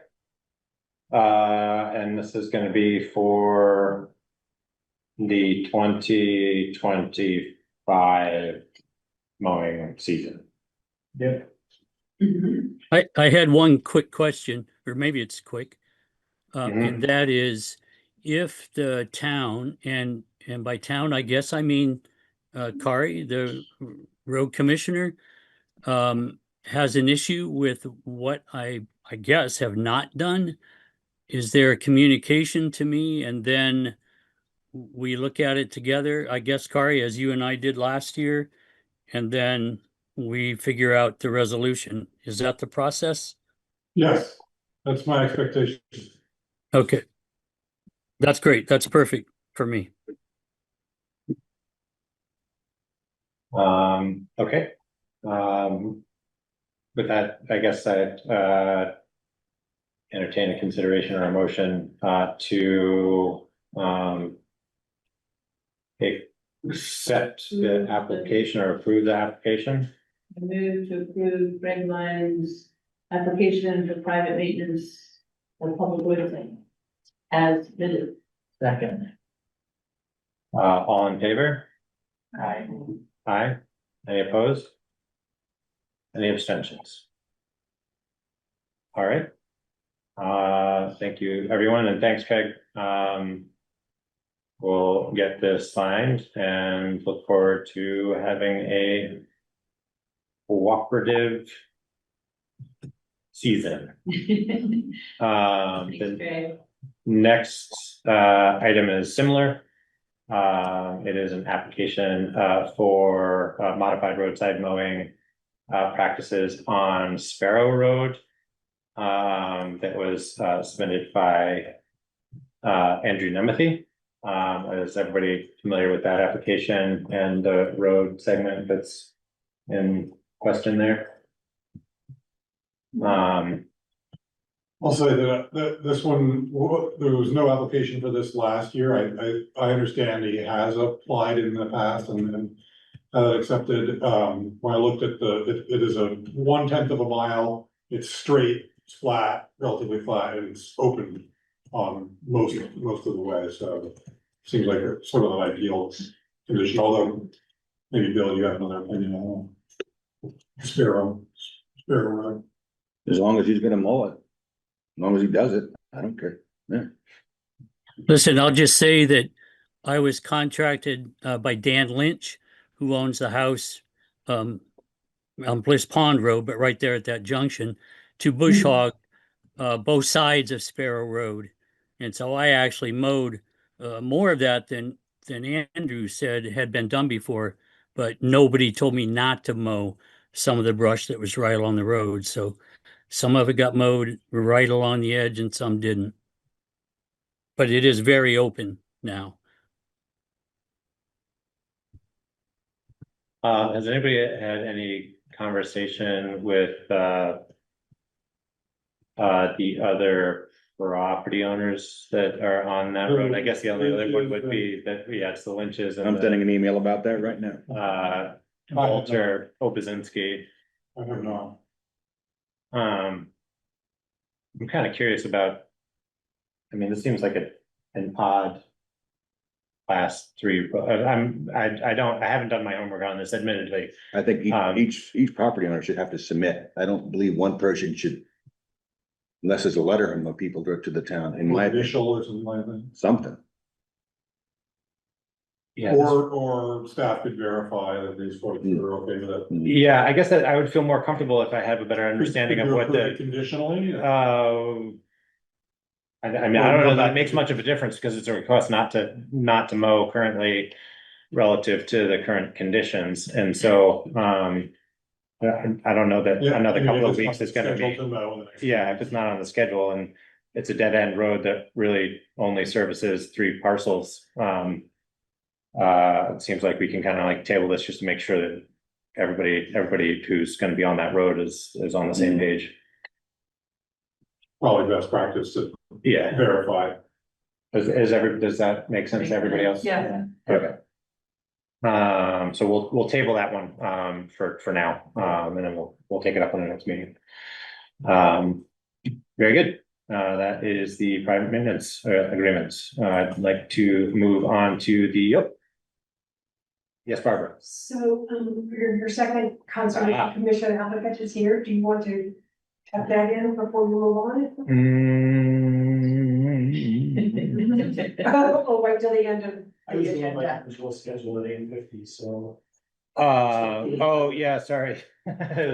For the confusion, that was just kind of the time that we had reserved for kind of deliberating, and making a decision, but no harm, no foul. We can certainly, add it in here. I think now's a good time and we'll, entertain an introduction and some questions, and you can stick around if you'd like until the end. But the intention, was to, certainly, let folks take off if they need to.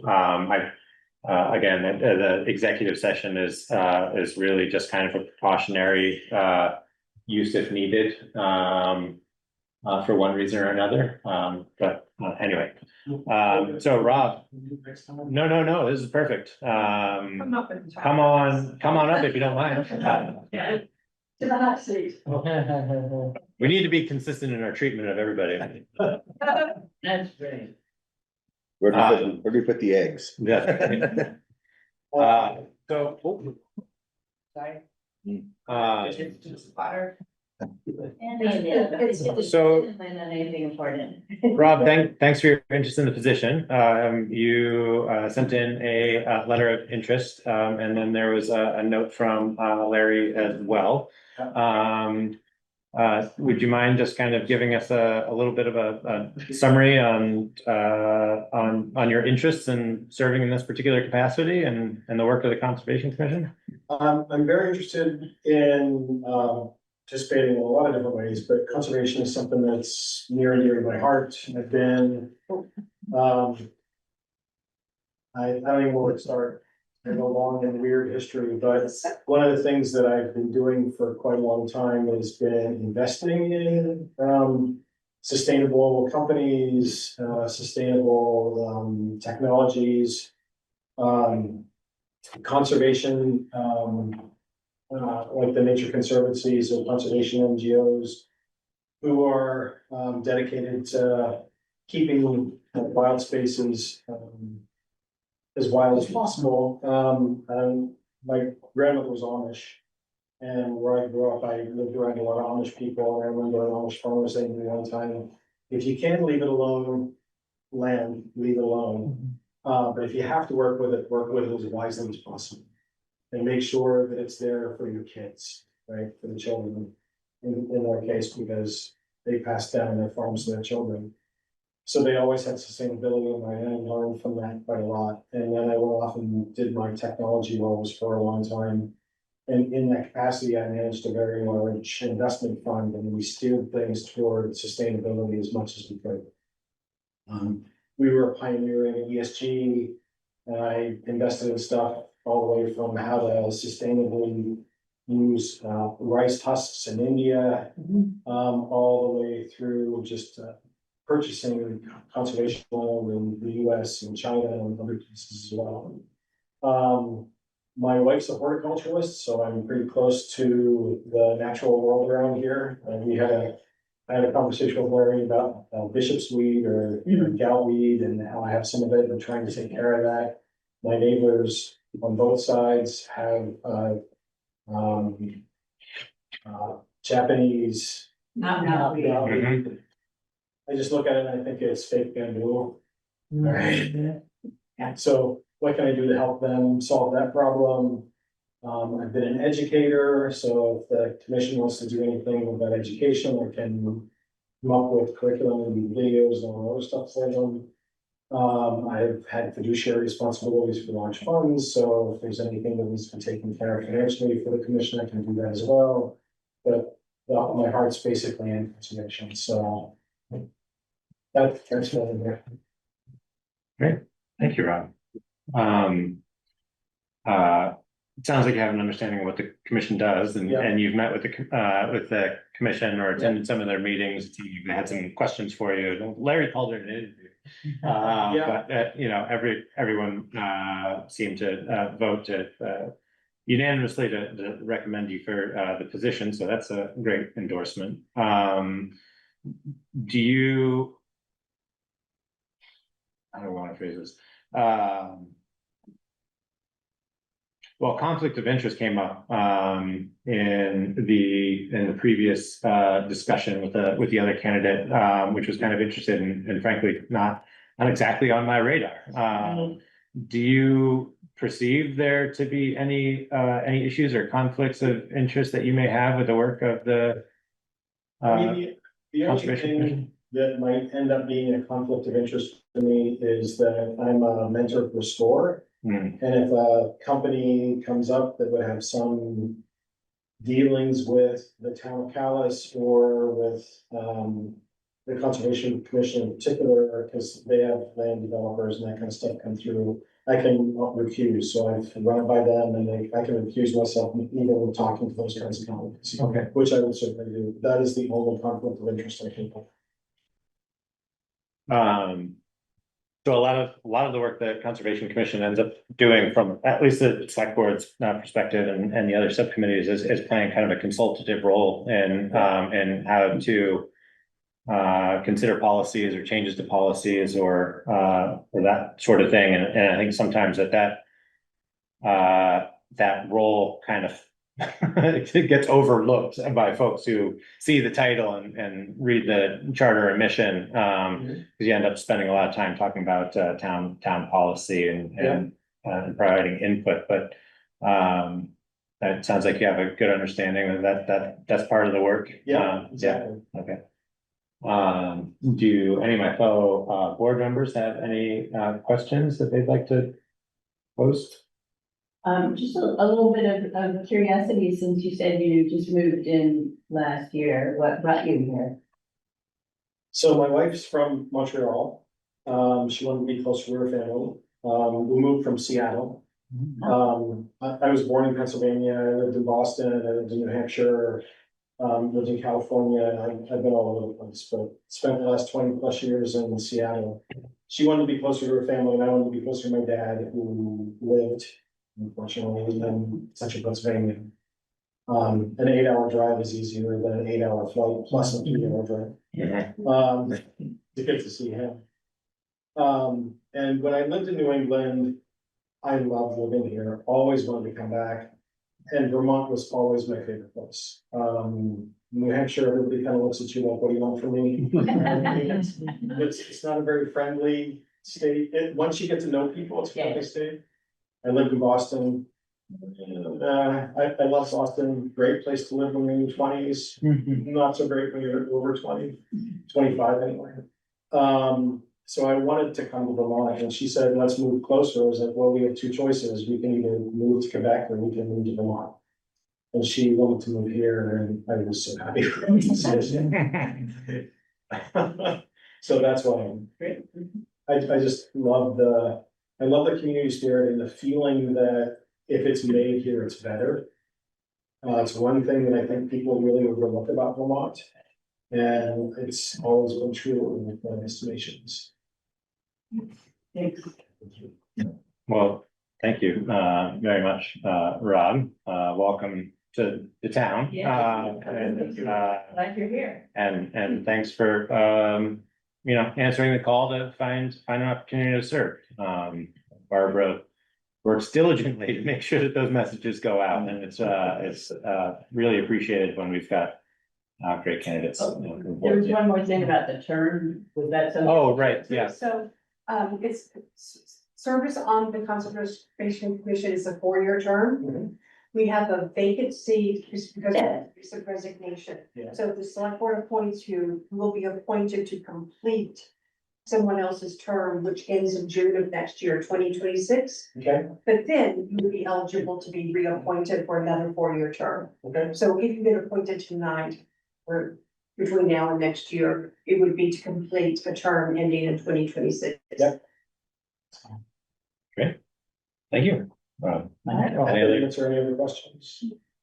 Anybody else have any other questions? No? Thank you very much. Thank you. Appreciate it. Oh, my pleasure, entirely. I hope I do well for you all. So if the select board makes a decision tonight, we'll let you know in the morning. Okay. Okay, Perfect. thank you. Thank you. Thank you so much. I won't true on the meeting. No, hardly. It's nice to have company. Excuse for misunderstanding, but. No, not at all, not at all. Thank you. Great. So let's get that checked off. Let's move into the administrative items. So the first administrative item is the minutes from June 23rd, which were posted to the shared drive. Was everybody able to find those and have the opportunity to review them? It was kind of a I had a. Limited I collection. had a correction. Mhm.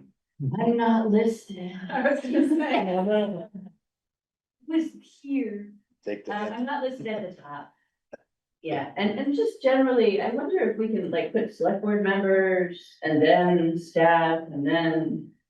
Other members of the public or something. In different categories. Yeah, just Just as a make it easier way to make it easier to just glance at it. That might be a helpful thing for everybody. I know that's anyhow. Yeah, and then also in the attendees, just Tim Maker is listed as time maker. I saw that. I know, it's like, is he a god? Cool. Like, I'll have to go double check that. I saw that too, and I was like, Yeah. I don't know everyone's name. per se, Yeah. but to know. Yes, well, Tim, you have him later in the thing, Yeah. so yeah. Thank you. I guess I'll ask him. Thank you, I appreciate that. Can I entertain a motion to accept the minutes with the proposed modifications? So moved. Second. All in favor? Aye. I will abstain. Thank you, As will I. thank you. I Barbara? have a quick question for Barney. Have you had a chance to explain to Shayna that she needs to be changing the minutes from the board packet? From the folder. Yeah. The folder? Yeah, he mentioned- Okay, perfect, thank you. Vote to approve board orders, Kari included, a brief note about, the board orders in his memo, a couple of things to note, and, all of the orders were posted to the shared drive. Did everybody have an opportunity to review those or have any specific questions about the board orders? This is the last of the 3-week breaks between meetings. I did send out the Woodbury Volunteer Fire Department payment because they need it, and also the KS Bank lease payment, the truck, which is another large one, just because I didn't want to miss it up. Right, Okay. both of those approved allocations already anyway, so, yeah, but thank you, Kari. Then I get a motion to approve the board orders, as posted to the shared drive and to sign them. So moved. Second. All in favor? Aye. Aye. Thank you very much.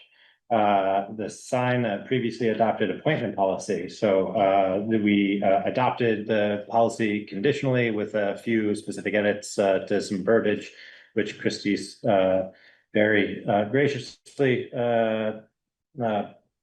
included in there and then recirculated. Was everybody comfortable with that language or need any further discussion before we, motion to, entertain a motion to ratify it? Ratify or sign it? We're just signing it. But there's no signature lines. We maybe don't need to, do we need to sign it? I mean, do we have a requirement? Policy? Keegan? There's lines. I mean, if there's a motion to, oh, there are. They're right there. Not the one I'm looking at, okay. A few of them have typed names of select board members, but, you know, I like the signatures. I think it's a good idea to sign it since you're signing 18,000 other things, and might as well leave them. It's important to be consistent. Yeah. Okay. So, Oh, I was looking at a PDF, never mind. There's lines. and a motion to sign the previously adopted appointment policy. Second. On there? Aye, thank you very much. And just a quick note on that, we had a little bit of dialogue around this, with, Barbara at our, agenda planning meeting last week. The intention is to circulate this to, the committee chairs, with just kind of a note saying, hey, by the way, this is the timelines, and the policy, and also to invite, some input on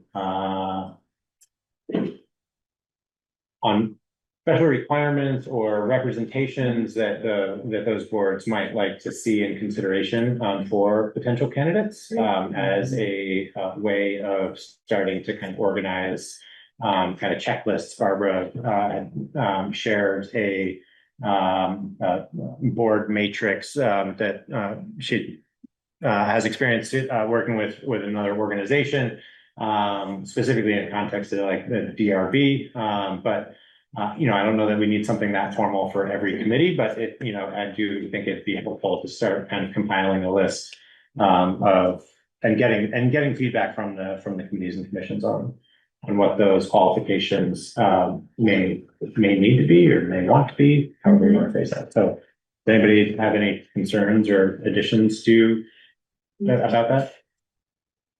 Yeah, Barbara, Sorry, I'm just standing because of my back, so. please. Just clarification, I was suggesting to not send it just to the committee chairs, but to all committee Oh, members sure. and all annual appointees, anybody who's appointed.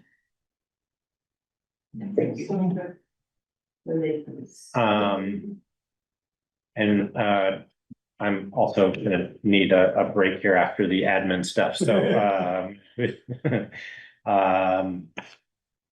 just roll through the rest of these and then we'll take a little bit of a break. The next item is authorize the purchase and signing of the Curtis Pond recreational area. The signage is, I'm Right, assuming so that's last time right. you approved the Yeah. verbiage and then we went out, Barbara obtained 2 quotes, WorkSafe was the low bid, they can do each 2x4 sign, 2 4x4 sign for $192. And that would all come in under budget. We're gonna have 3 identical signs at the 3 locations. So that's the full wording that we had. Yeah. Okay. Is everybody comfortable with that? It's something we've got covered by the budget, and I think we're on board with the language, so I think we just go ahead. Good with it. Okay. Okay, great. Can I get a motion to approve the purchase of the signs and authorize, who would be making that purchase, I guess? I'll go ahead. The swim committee or Carrie? All right. Authorize Carrie to make the purchase of the signs. So move. Second. All in favor? I, And Who puts the signs up? Whole group? Us, yeah, Okay. it's not included. approve the VT alert authorization form, also posted in the admin file. So this is a new one. James Daly tried to send out VT alert while I was on vacation and was told that they have to have an official authorization form, even though I have that ability to do that. So it must be a new requirement that Interesting. Vermont Emergency Management has. So the form that's in there has me as the primary, James as the backup, and Tegan as the secretary. Okay. We should be pretty well covered. It's Sounds, really easy to send those out once you know how to do it. is that enough backup? I mean, I think so. yeah. We don't do a ton of these. They're usually road closures. Okay. I'd abuse it for sure, so.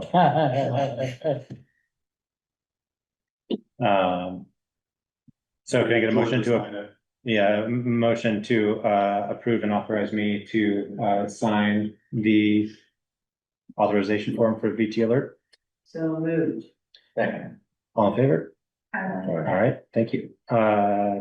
Designate select board members to attend the planning commission meeting. So this is, I don't know that this necessarily needs to be an official designation. We just wanted to kind of coordinate a little bit. So there was a call to coordinate a meeting with either the select board or planning commission on New draft land use maps. as a CVRPC. Yes, Yeah. RPC is putting them together, and this is in response to Act 181, which is an update to Act 250. So they want to share these draft maps and take feedback as part of their process.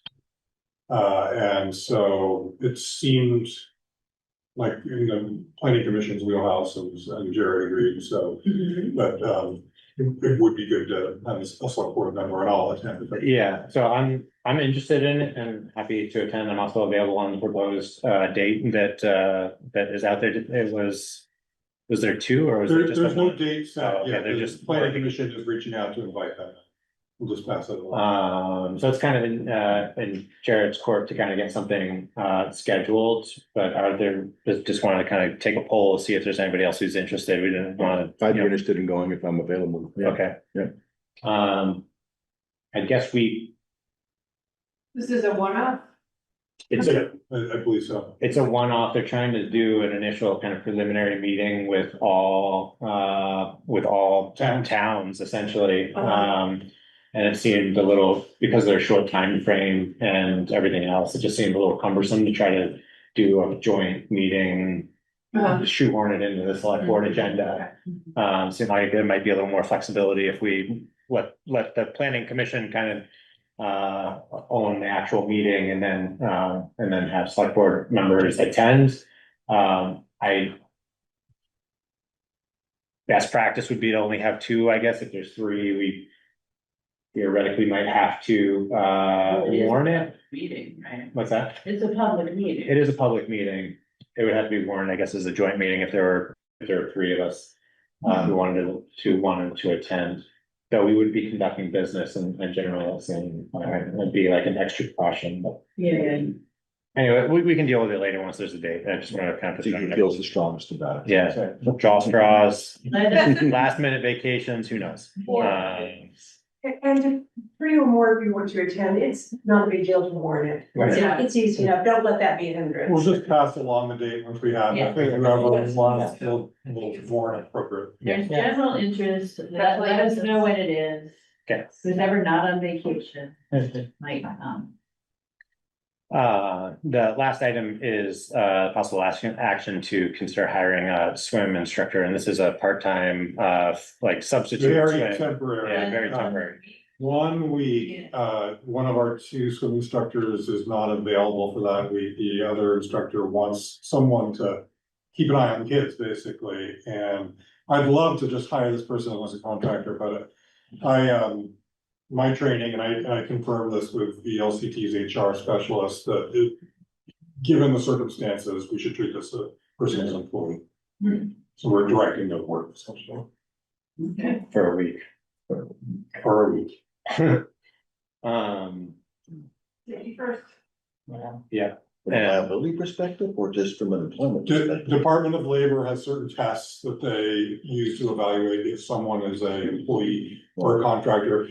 It's common practice for companies to try to treat employees as independent contractors, so they don't have to pay benefits. And so and especially in Vermont, the laws or the regulations are tilted in that favor. Treating people. It's not worth it. It's extra paperwork, but it's not. Is everybody comfortable with the qualifications of the candidate for the position? We don't know much about them. We don't, they came recommended by the swim committee. And that's, they're running the program, so. So their lifeguard, it seems important to have a second person there, so yeah, we should do this. Yeah. So that would be a motion to authorize Kari to hire a temporary employee for substitute swim instructor. Was there a dollar amount? We're gonna pay them the same rate, which I believe is 22 an hour. For a week? Okay. I don't even know how many hours it is. I think it'll be less than 4 days. It's mornings. Okay. It's mornings. Oh, it's not? My kid is 1:30. All right.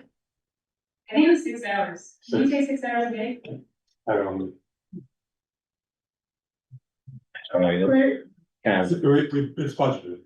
Yeah, it's whatever. It's instead of. I say instead, yeah. So can I get a For the week motion? of July 28th, August 1. I'll make a motion to hire, Nico Farr. thank you, for that 1 week as a substitute conductor. Second. All in favor? Aye. So thank you, everybody. Let's take a 5-minute break. Does that sound good? Yeah. no, we don't do like that. Yes. Oh, Okay. oh, sorry to jump back in. Oh, Yeah, most groups just have the members listed and then everybody else, it's not too separated, but in what I've seen, that's not how it goes. Okay. Well, we do a lot of variations and then everyone can vote now what. Doesn't break the border. I usually have it here. Are you reporting again? Well, I never stop on that. Okay. No, all right. Ooh, hot mics. Great, let's dive back in. So the next agenda item is the review of the recommendation to adopt the dog ordinance and some other related issues. So the Ordinance Advisory Committee had done a lot of work on refining the dog ordinance. We had a opportunity to review that recently, and now we have the final step of voting to adopt, and then it goes through the seasoning period before it goes into effect. Is that a fair characterization of where we're at, Tegan and Jamie? Yeah. Is this the first time the select board is seeing it? Or the second? I have not seen it before. I don't think we brought a draft.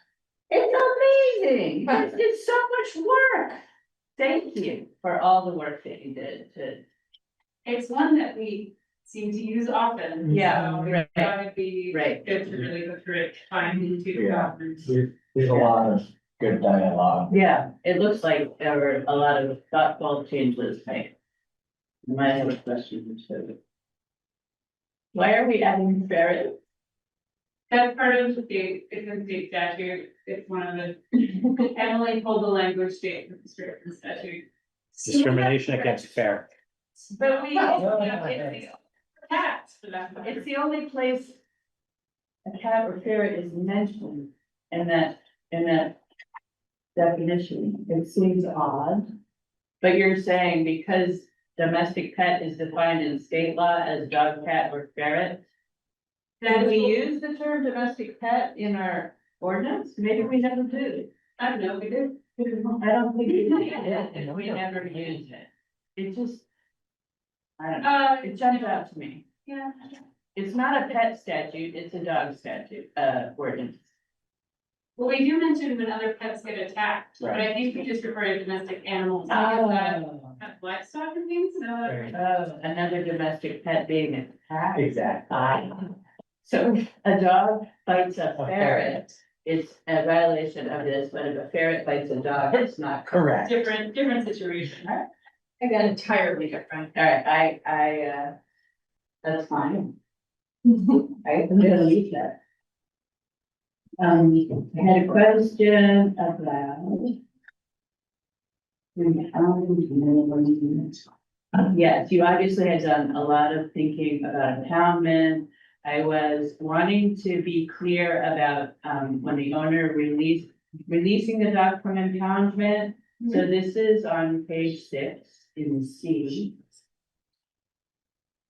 Impounded dogs are released to the owner after payment of all penalties, final disposition. So this may be like 7 days or more later, right? And after all necessary legal action is taken. So I know there's a provision to require someone to do a responsible dog owner course. And they have 6 months to do that. The question I have is, are we requiring them to do that before they get their animal back?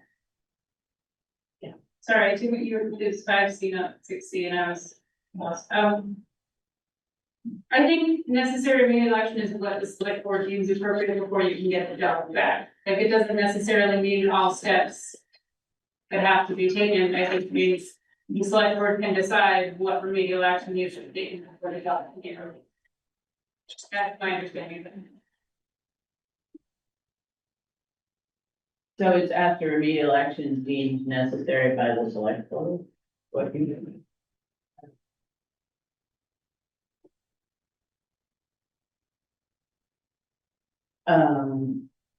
Okay, we are also mentioning. So then they only have 10 days to do all those things and get the dog back. The reason being it's expensive to impound the dog, and we're not gonna, And one of the things they have to do is pay for all the costs, right? Yeah. That's in there. not to bring up sore subject, but as with horses, we don't wanna be sitting on a Right. animal forever. Right. Right, so that's a good, I mean, I thought those were all good improvements and it's pretty clear. And I imagine if the remedial actions are significant enough that they need a longer duration of time, would select board would be able to Make an make an adjustment to that timeline relative to the remedial actions, but at least if they're remedial actions that are more nominal in nature, then at least we have a 10-day timeline to hold people to. That makes sense to me. One note is that we did not find an impoundment location for all situations, like if a stray is found, we can take to the Humane Society. If a dog is vicious and attacks any other living thing, lots of places we currently have will not take a dog. But we thought, should that situation occur, we will probably figure something out as a town. And having the option of impoundment on there, we thought was better than not. Even if we don't at this moment have a place to take a dog that does something like that. Yeah. That seems appropriate, for sure. Cause we called around and talked to other towns and looked at other towns' ordinances and Buffy and I put our work in, but we didn't find anything. Yeah, so what are other towns doing? I guess they're not coming across this situation. I mean, there was a note in the records that I found. I don't know how many years ago about why don't we just put a cage next to the town garage and call it a day? That's my vote. Probably can't do that anymore. There's probably other reasons that's not the best idea, but Put it next to East Montpelier's garage then. Yeah. Regional Joint Committee on Impoundment.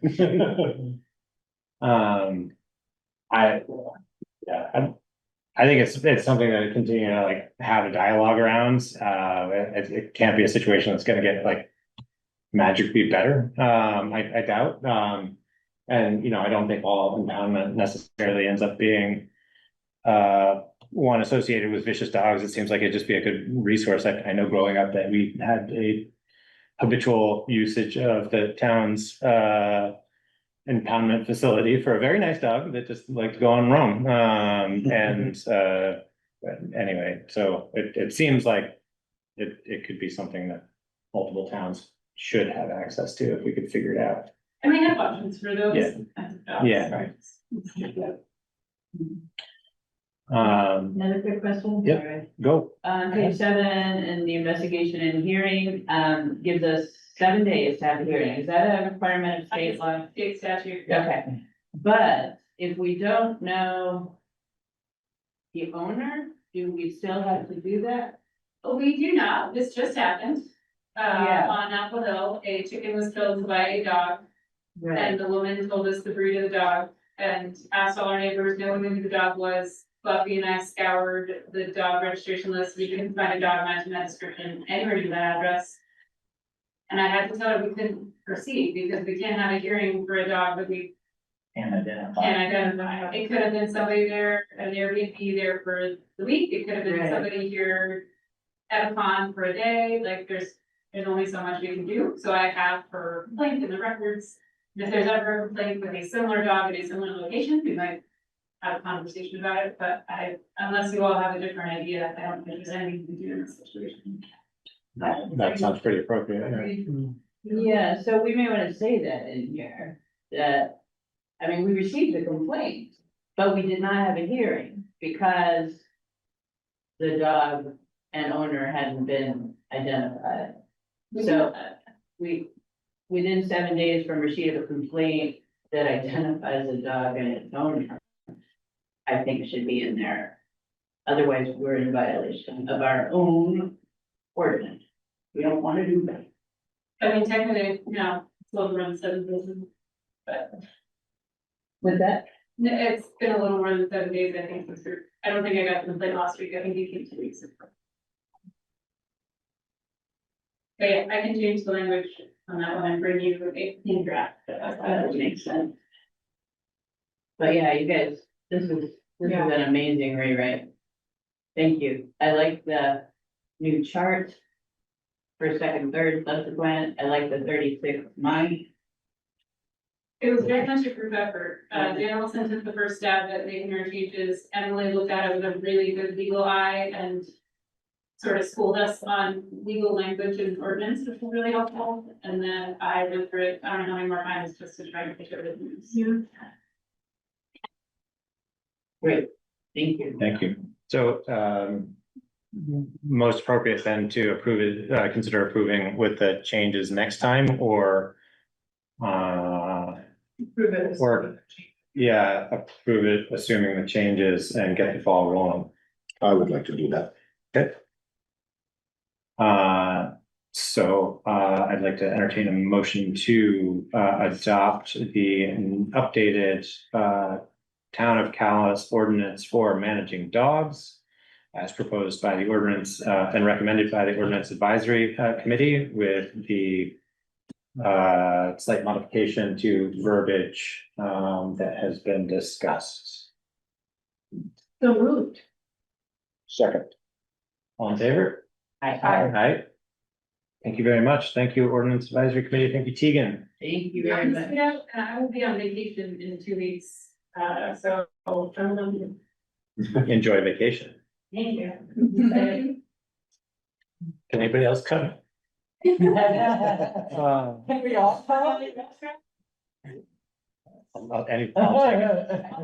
I got it.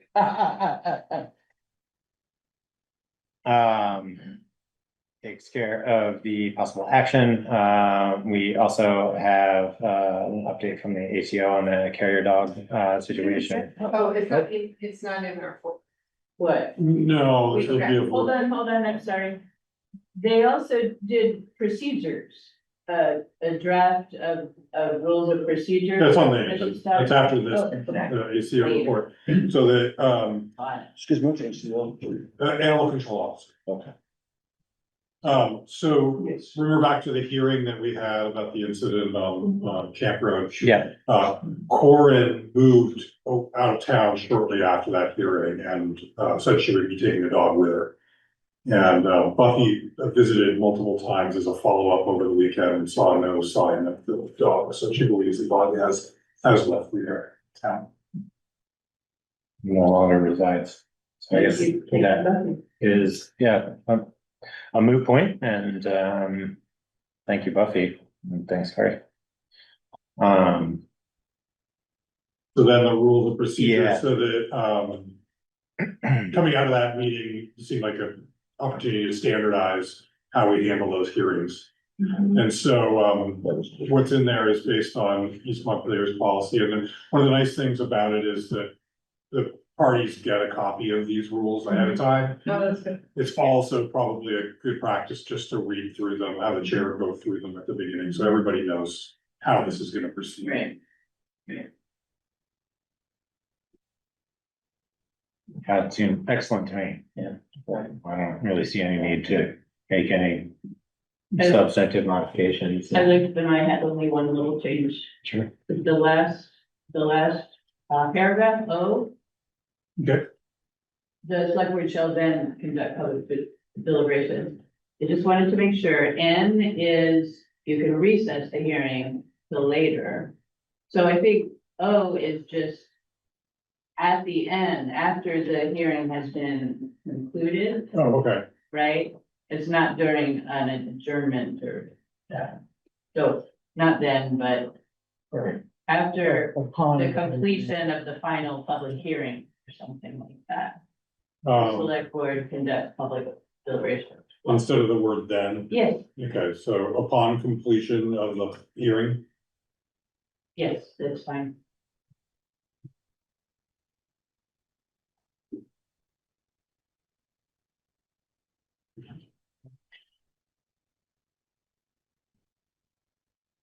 Can't remember if it had to be public deliberation. Or if we went into executive session. and It we- says may vote to enter Yeah. deliberative, right? Yeah. Yeah. Shall or may, Shall, yeah. so maybe it's may conduct public deliberations or may vote to enter deliberative session. Right, that makes sense. Yeah.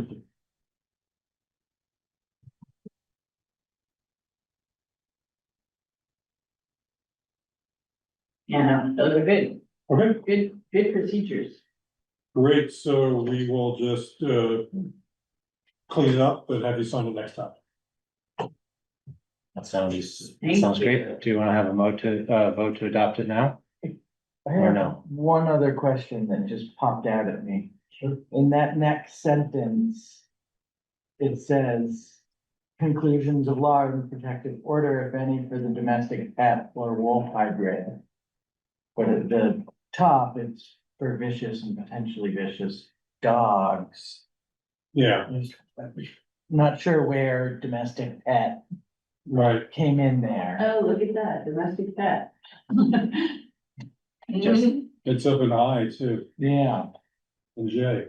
Oh, Just a government All right, overreach. why don't I go through this one more time and I'll bring back a version. of Okay. It's an A, I mean, it's at the very top. yes. Yeah, it's a, And then it says domestic. Oh, dog, yeah. and then different- it does in all of them. So yeah, the title, vicious and potentially vicious dog wolf hybrid is, those are the words you wanna use throughout, I guess. Does the animal running at large ordinance also trigger hearing? Running at large? Yeah, No, that's a nuisance. There's no, not required. okay. The enforcement officer can do that. Okay. Never mind. but I suppose if we ever had, the select board ever had to have a hearing about A ferret, a ferret, we could choose to go through this same general procedure. yeah, I wonder why it's not domestic pet policy. You know, Right. It's not in the title.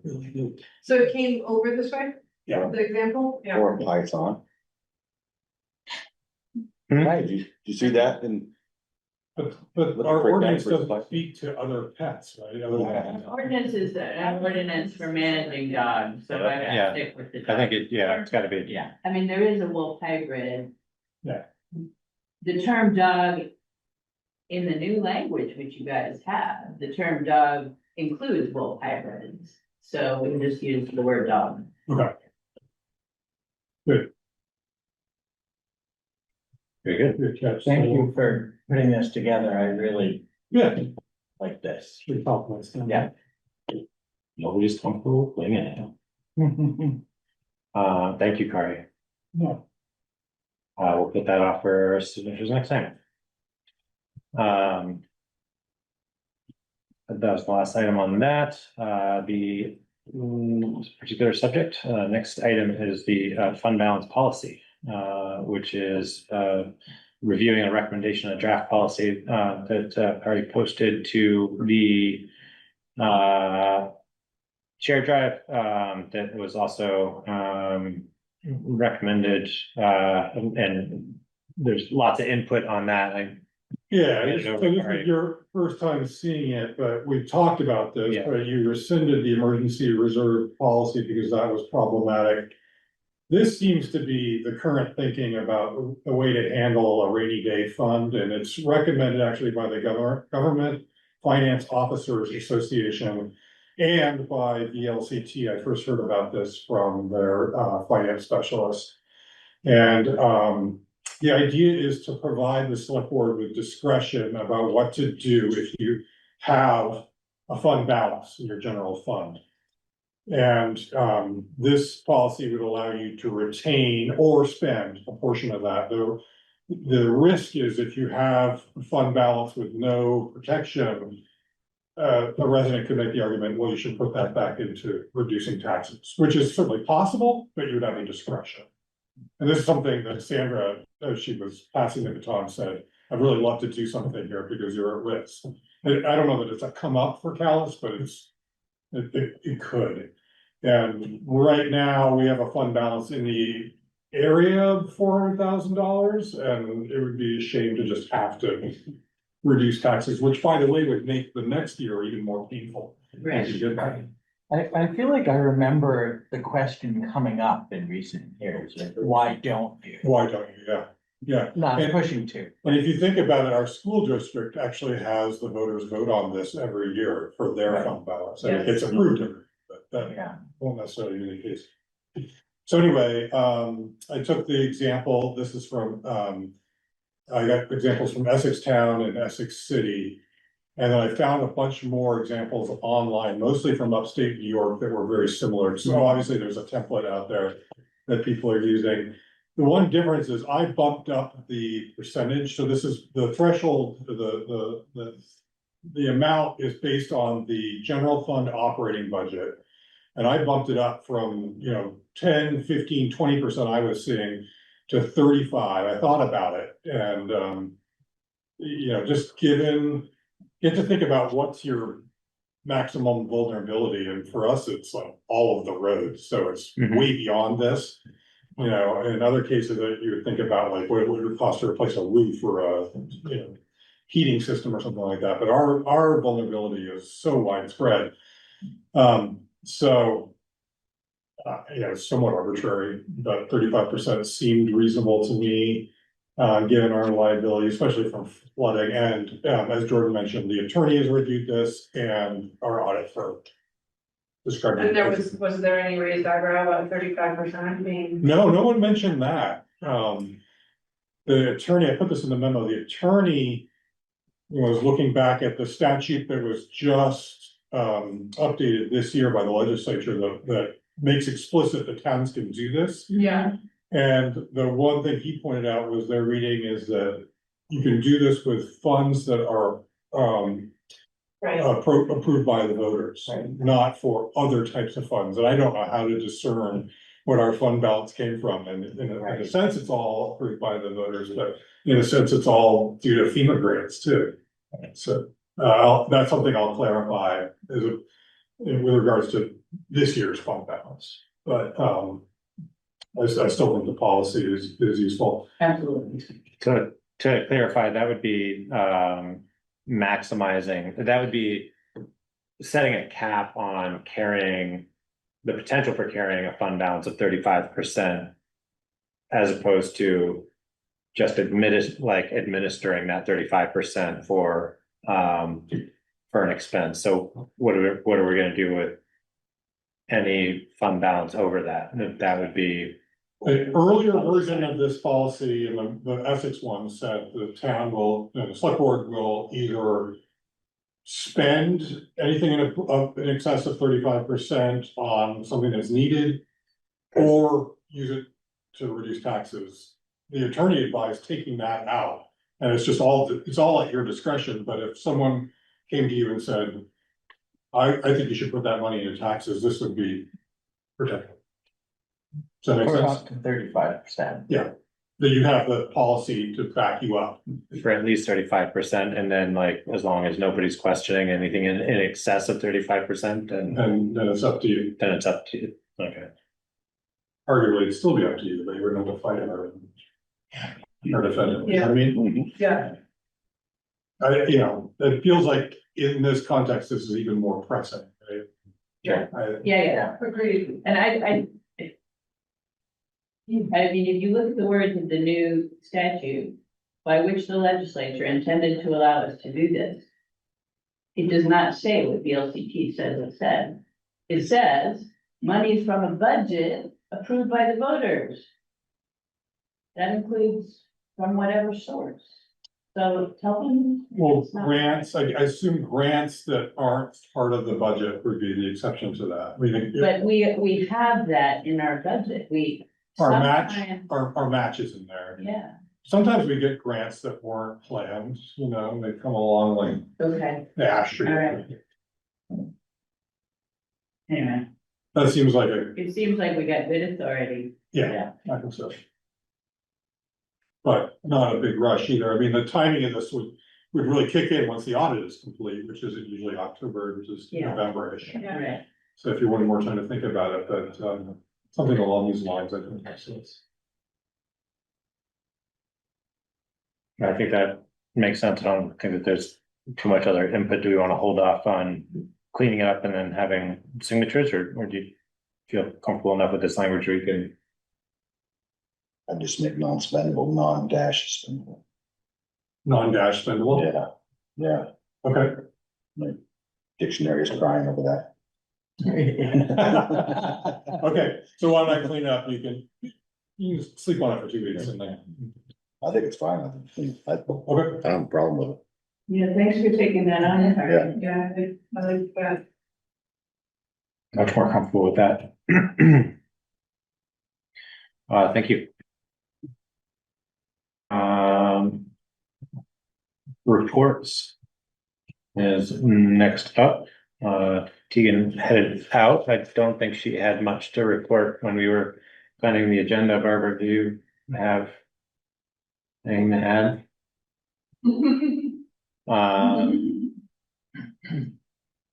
Or is there anything, oh, We finally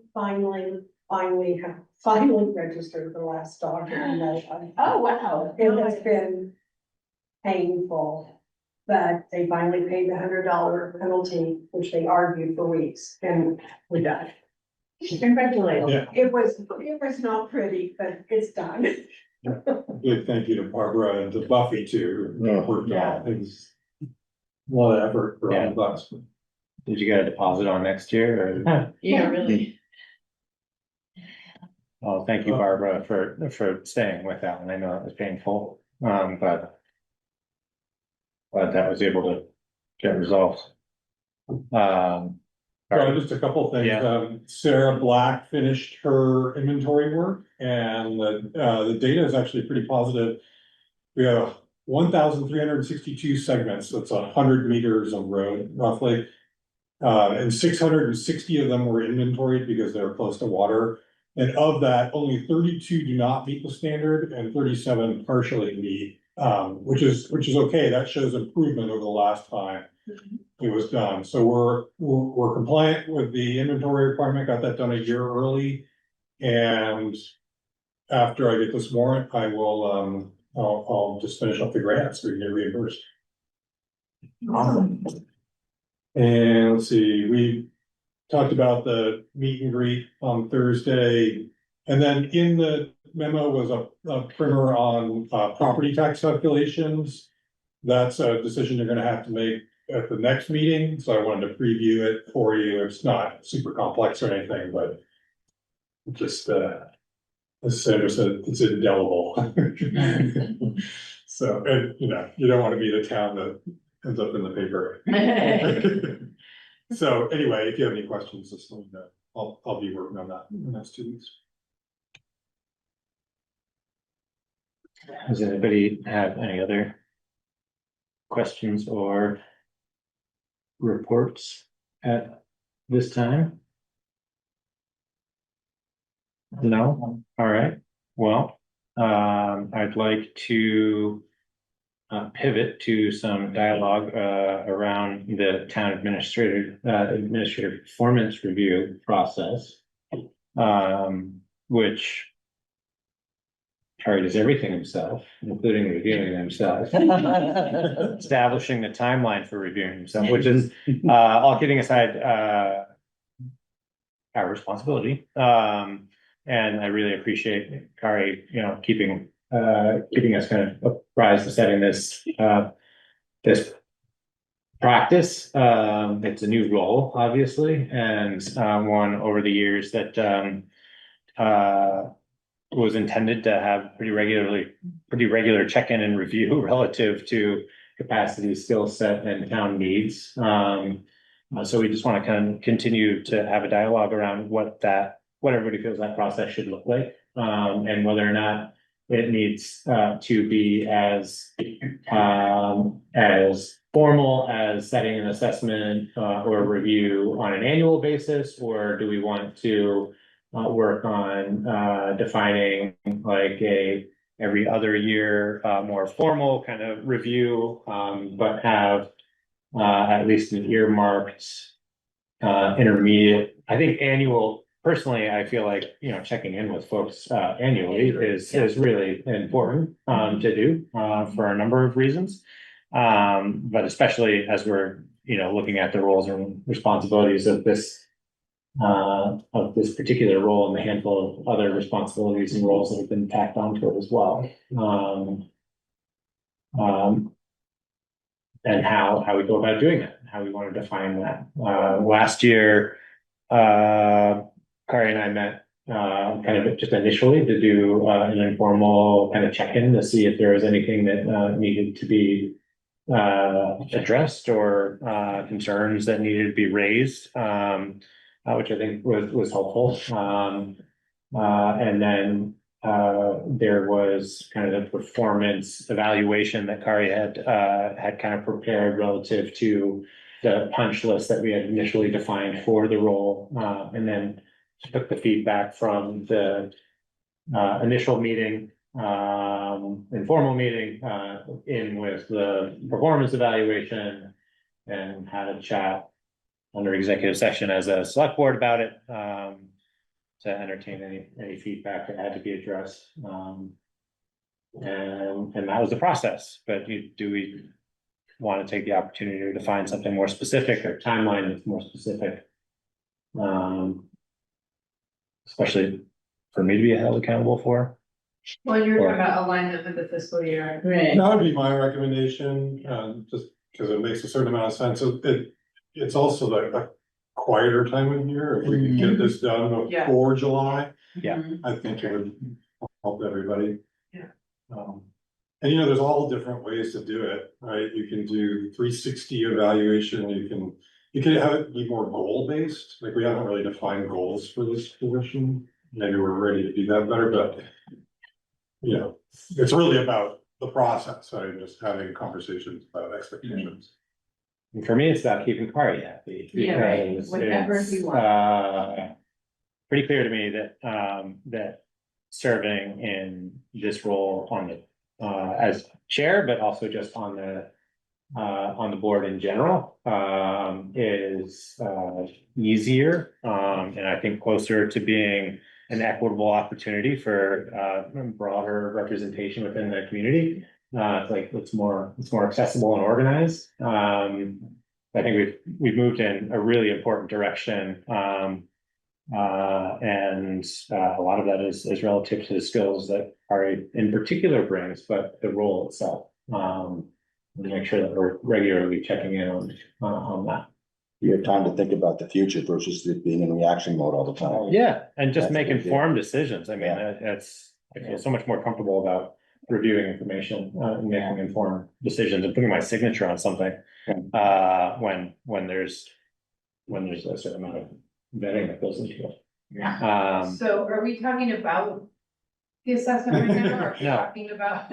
No, just the importance of establishing a process for it. We appreciate Kari, there's no question, Mhm. but, I don't want to miss the opportunity to say Yeah. that. I would just say, I was gonna say 360 also, but only in the context of, like, in a 3-year cycle or something like that, we might do something like that, but nothing Okay. yet. And the self-assessment, I think, is really helpful to do the self-assessment first and then have, input from others, that, this, like the back of your hand. So just to give the person an opportunity to have a moment of reflection on how things are going. If there's not, and the job, and reviewing the job description, is it what you're doing? Right. Yeah. That's the key issue. Yeah. Is it what you're doing, and are we naming what you're doing? And, do you feel supported to get it done? Right. And that was the focus last time we did it. And was that the first evaluation in October? It was. Yeah. And I think the idea came up then too, about like, a bigger one every Other 3 years, or 2 or 3 years, or whatever. Yeah. And then sort of a scaled back version on the off years. So and you're making a request, Kari, that we do it before October, I think, right? To align it more with the fiscal year. My recommendation would be to, whatever you do, try to get it done in the spring before July.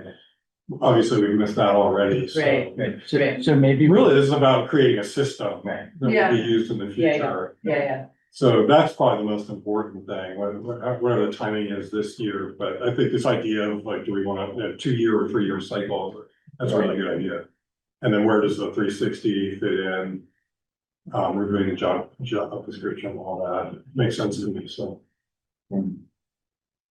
So do we want to try to shoot for doing at least a review of kind of like a self-assessment for this year, before, I mean, it seems like waiting until October seems late, like, and especially once we start like rolling into try to get budget stuff scheduled, and I'm wondering if we do by like the end of August or beginning of September. Try to keep keeping it closer to spring, basically. Yeah, so maybe it makes sense to do a lighter version this year, prepare to do the full-blown 360 next spring.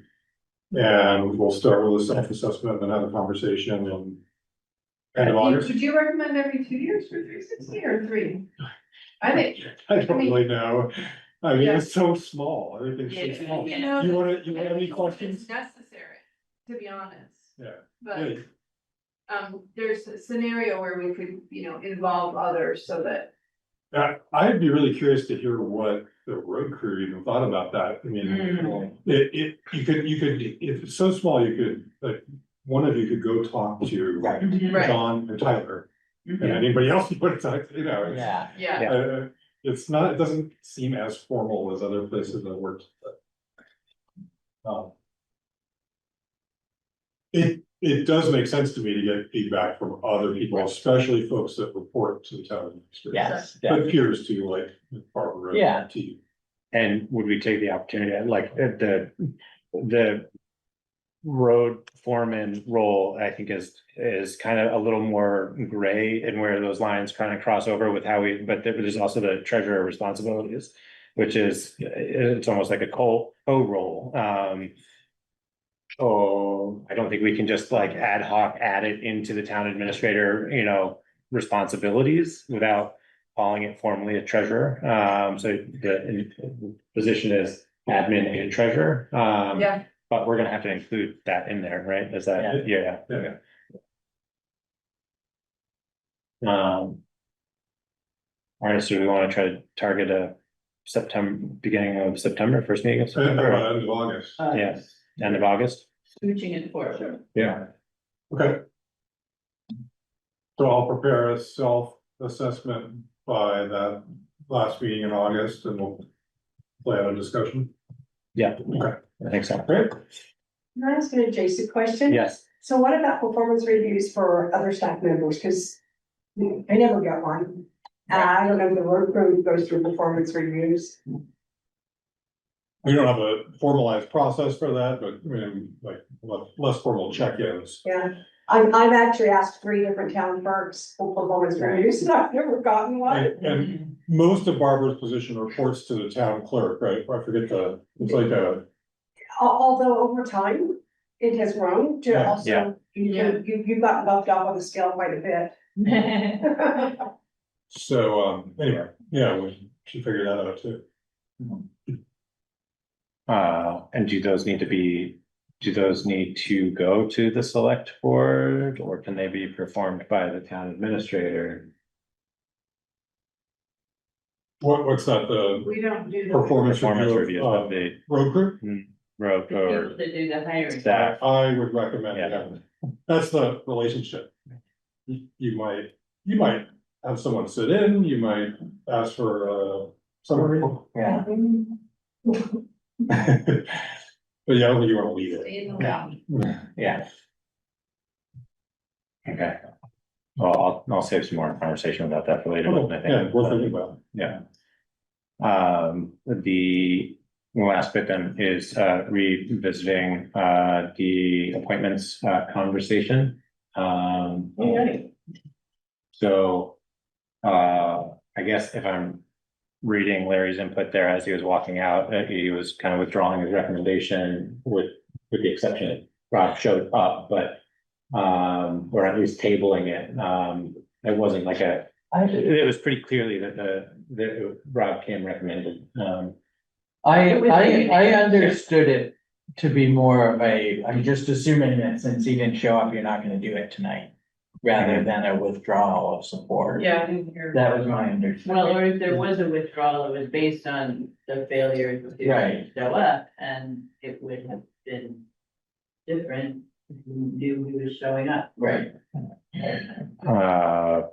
So before we get into any crosstalk, I guess I'll ask if anybody feels the need to go into executive session to have any further consideration or dialogue about the candidates. I don't know.